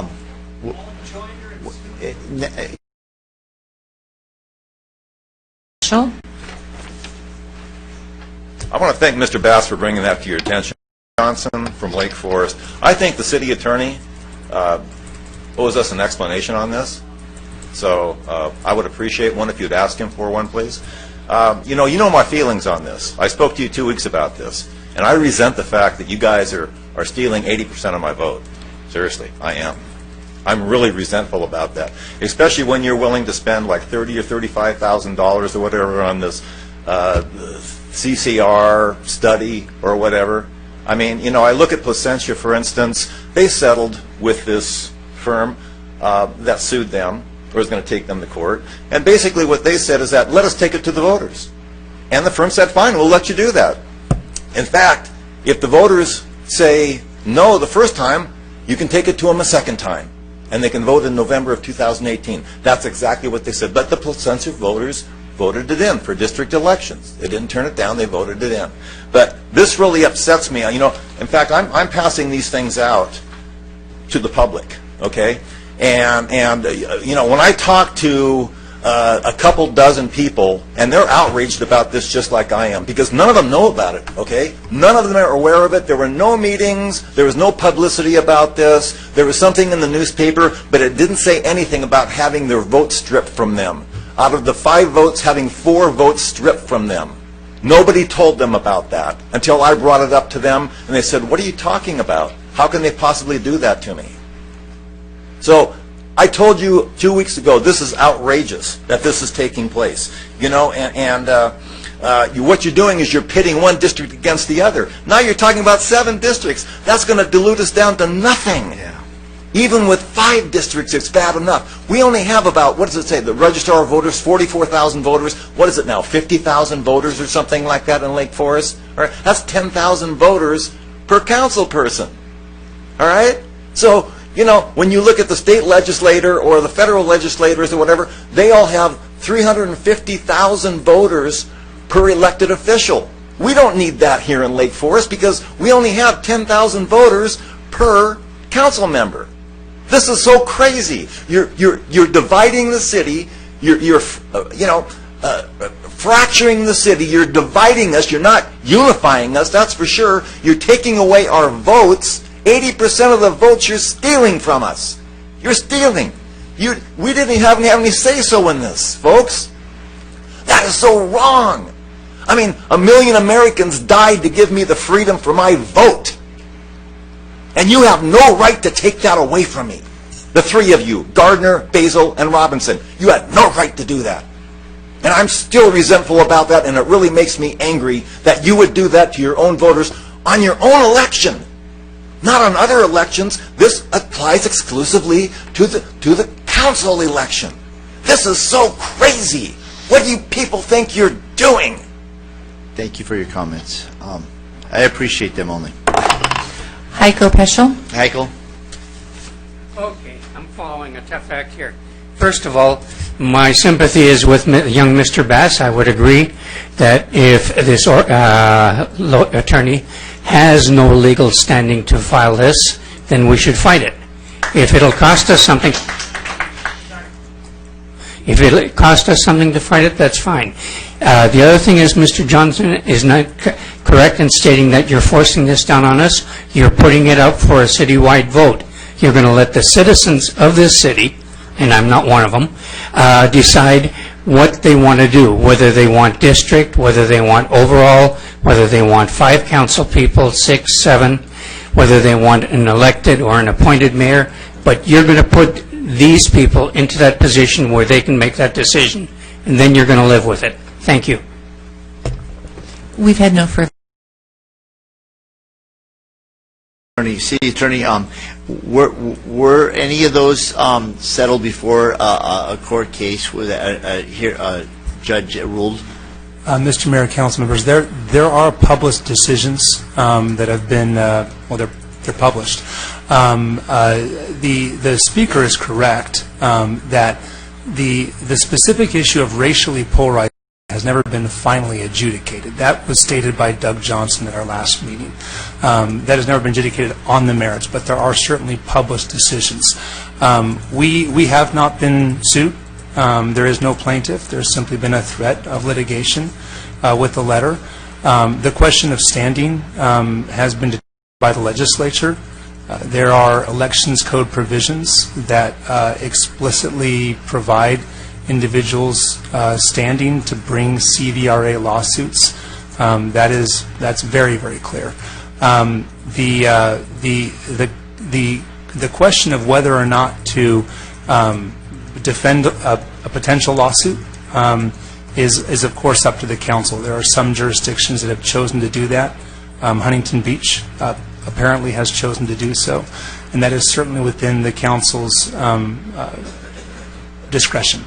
Again, there is no lawsuit. There's simply a threat. There certainly is standing, and again, the core question of racially polarized voting has never been finally adjudicated. However, there are published decisions on the CVRA. So let me ask, if we paid the ransom of $30,000, is that it free us from the potential, or that where does that stand on the $30,000 price tag on this? Mr. Mayor, Council, we could certainly reach out to Attorney Shankman, who has written the letter, and offer that.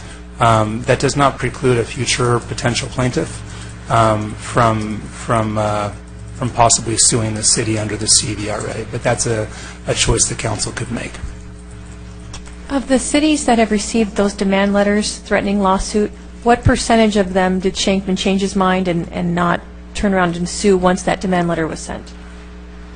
This is just to my knowledge, because I don't know every single city, but I'm very aware of Shankman's history, and I would guess that he has sued 100% of the cities that did not respond positively to his demand letter. There are some plaintiffs that historically have worked with cities, MALDEF, the ACLU, others. His history has been to immediately file suit and then accrue attorneys' fees and costs. And to your understanding, it's true that cities have lost over $10 million in the course of this? That's correct. The exact number was in Doug Johnson's report 2 weeks ago, but it's around there. That was over $20 million. And you're saying, unlike what Mr. Bass said, that a named plaintiff is not necessary under California CVRA?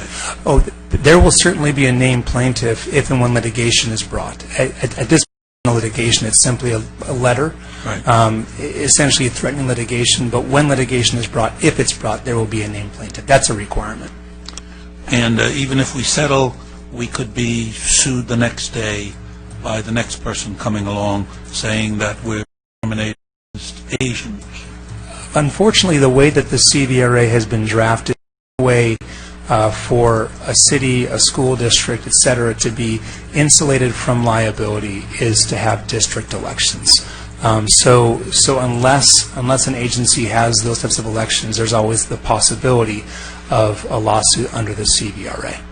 So what if we do present it before the voters and ask them if they want districting, and the voters decide no, they don't want districting?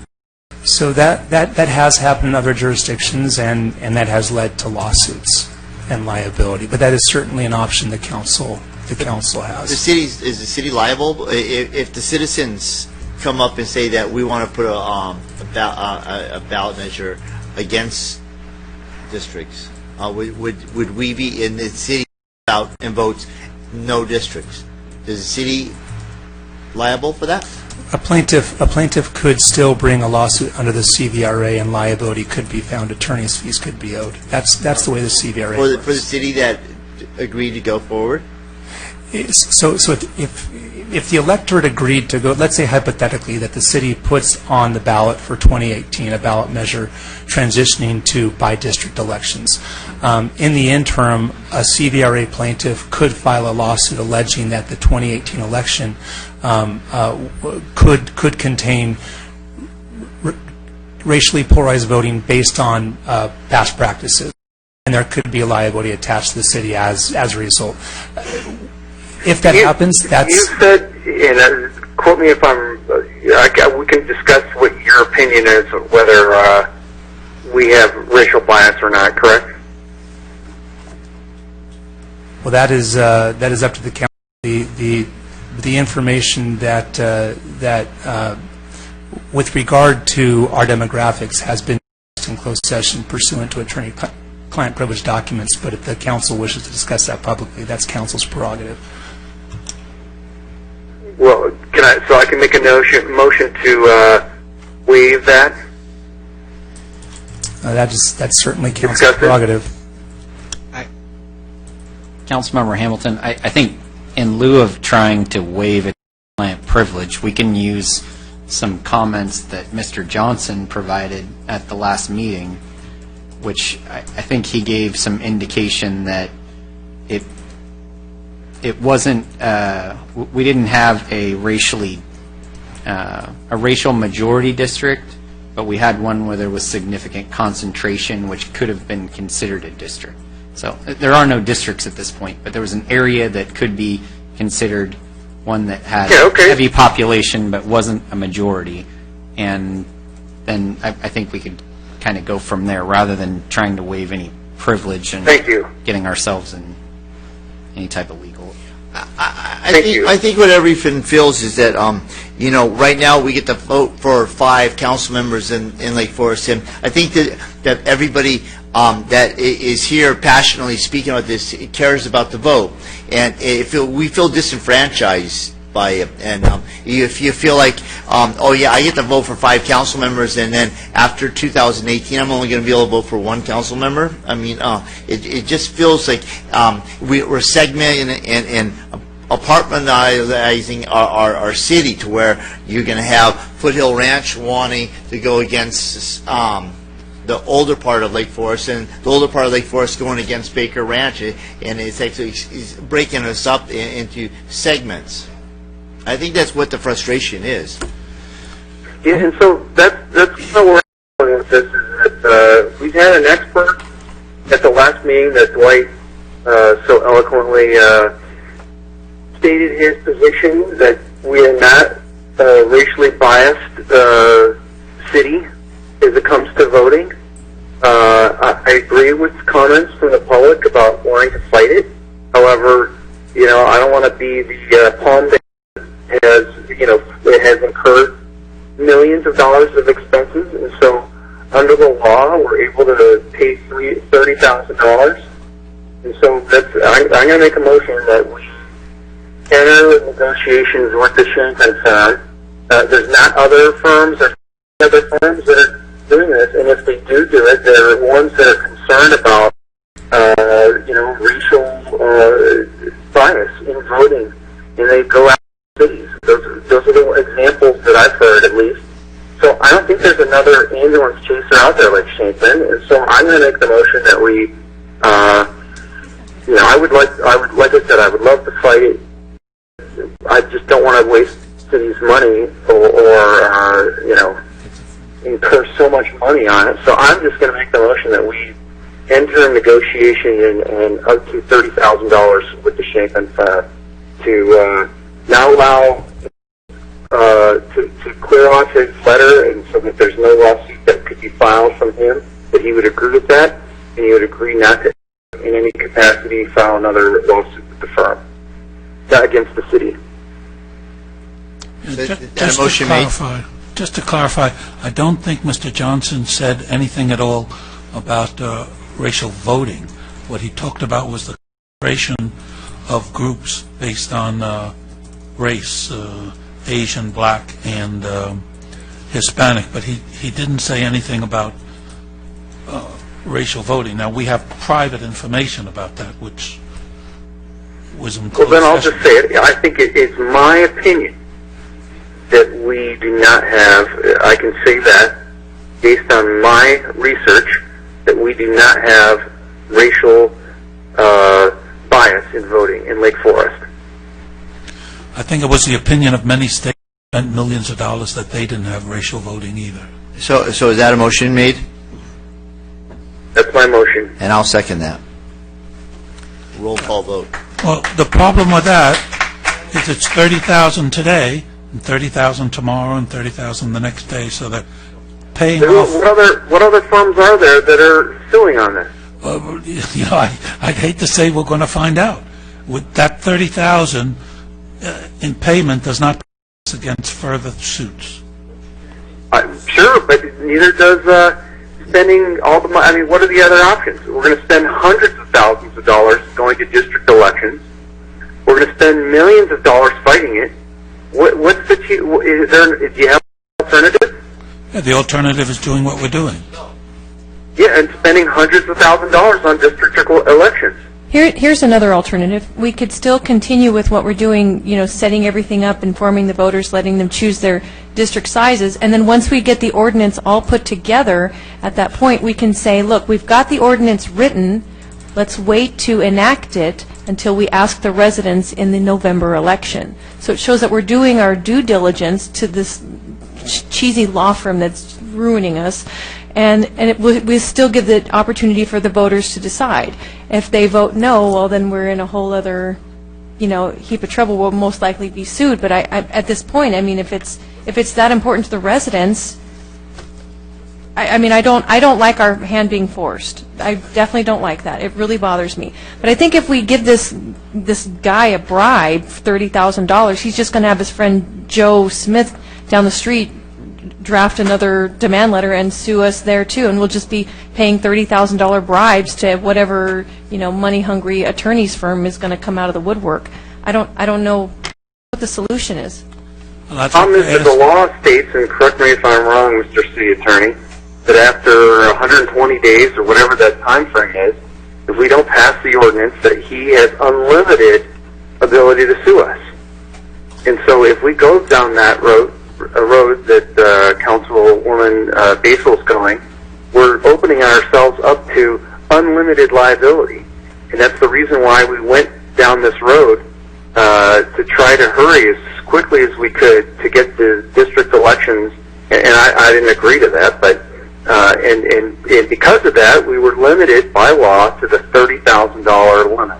So we're going to pay this guy $30,000 no matter what. So we're paying him a $30,000 bribe. Well, it's not true we're going to pay him $30,000. We don't know how much we're going to pay him until, and at this point, all he's written is written a letter, and even for a lawyer, $30,000 would be a little obscene for writing a letter. So we don't have that liability yet. No, we do have that liability. All he has to do is send us Mr. City Attorney, what's the law? All he has to do is send us the census study that he's, what's the law he has to do? All he has to do is practically send an invoice, right? Yeah, he doesn't have to sue us. Is that correct? Or does he have to sue us? I'm not sure. Mr. Mayor, Council, there does not have to be litigation. We have to pay him for the costs of submitting the letter pursuant to the CVRA and any supportive work for that letter, and that's capped at $30,000 if we abide by the timelines, the 45 days and 90 days in the CVRA. So it's up to $30,000 based on the time spent researching and drafting the letter. But not to exceed. Not to exceed if those timelines are abided by.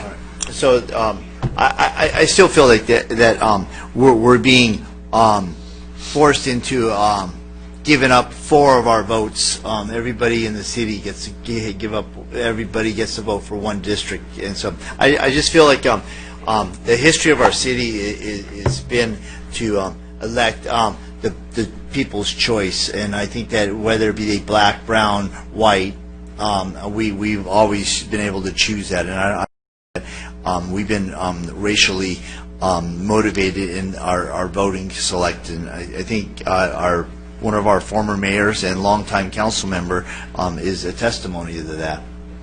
I'd like to know from the city attorney, how is it that the supervisors are more or less like us? There's 5 of them, and yet they're elected by districts. So why is it that they aren't being sued under the principle that we're being threatened with a lawsuit?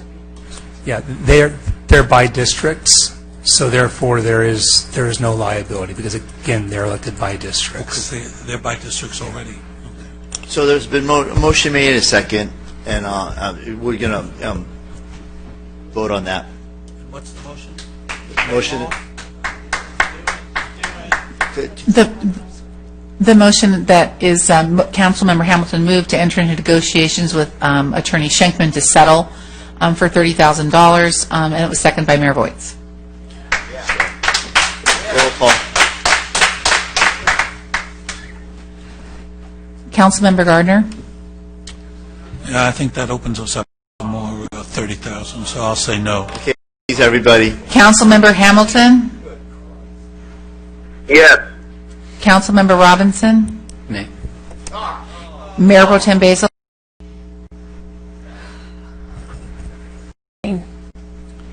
Mayor Voights? Yes. The motion fails 2-1. All right, and then this item has been tabled for further discussion. Yeah, with the original agenda. Mr. Mayor, Council, there's actually a motion on the floor from about half an hour ago that was seconded to essentially table this and bring this back after. Didn't vote on that? Yeah, we didn't vote on that. Okay, roll call. Let me catch up with all the motions here real quick.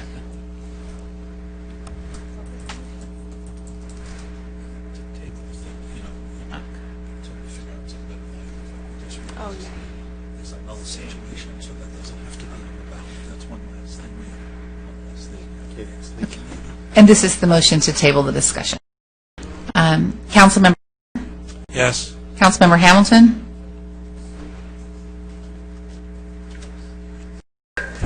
Councilmember Robinson? Aye. Mayor Pro Tem Basil? Yes. Mayor Voights? Abstain.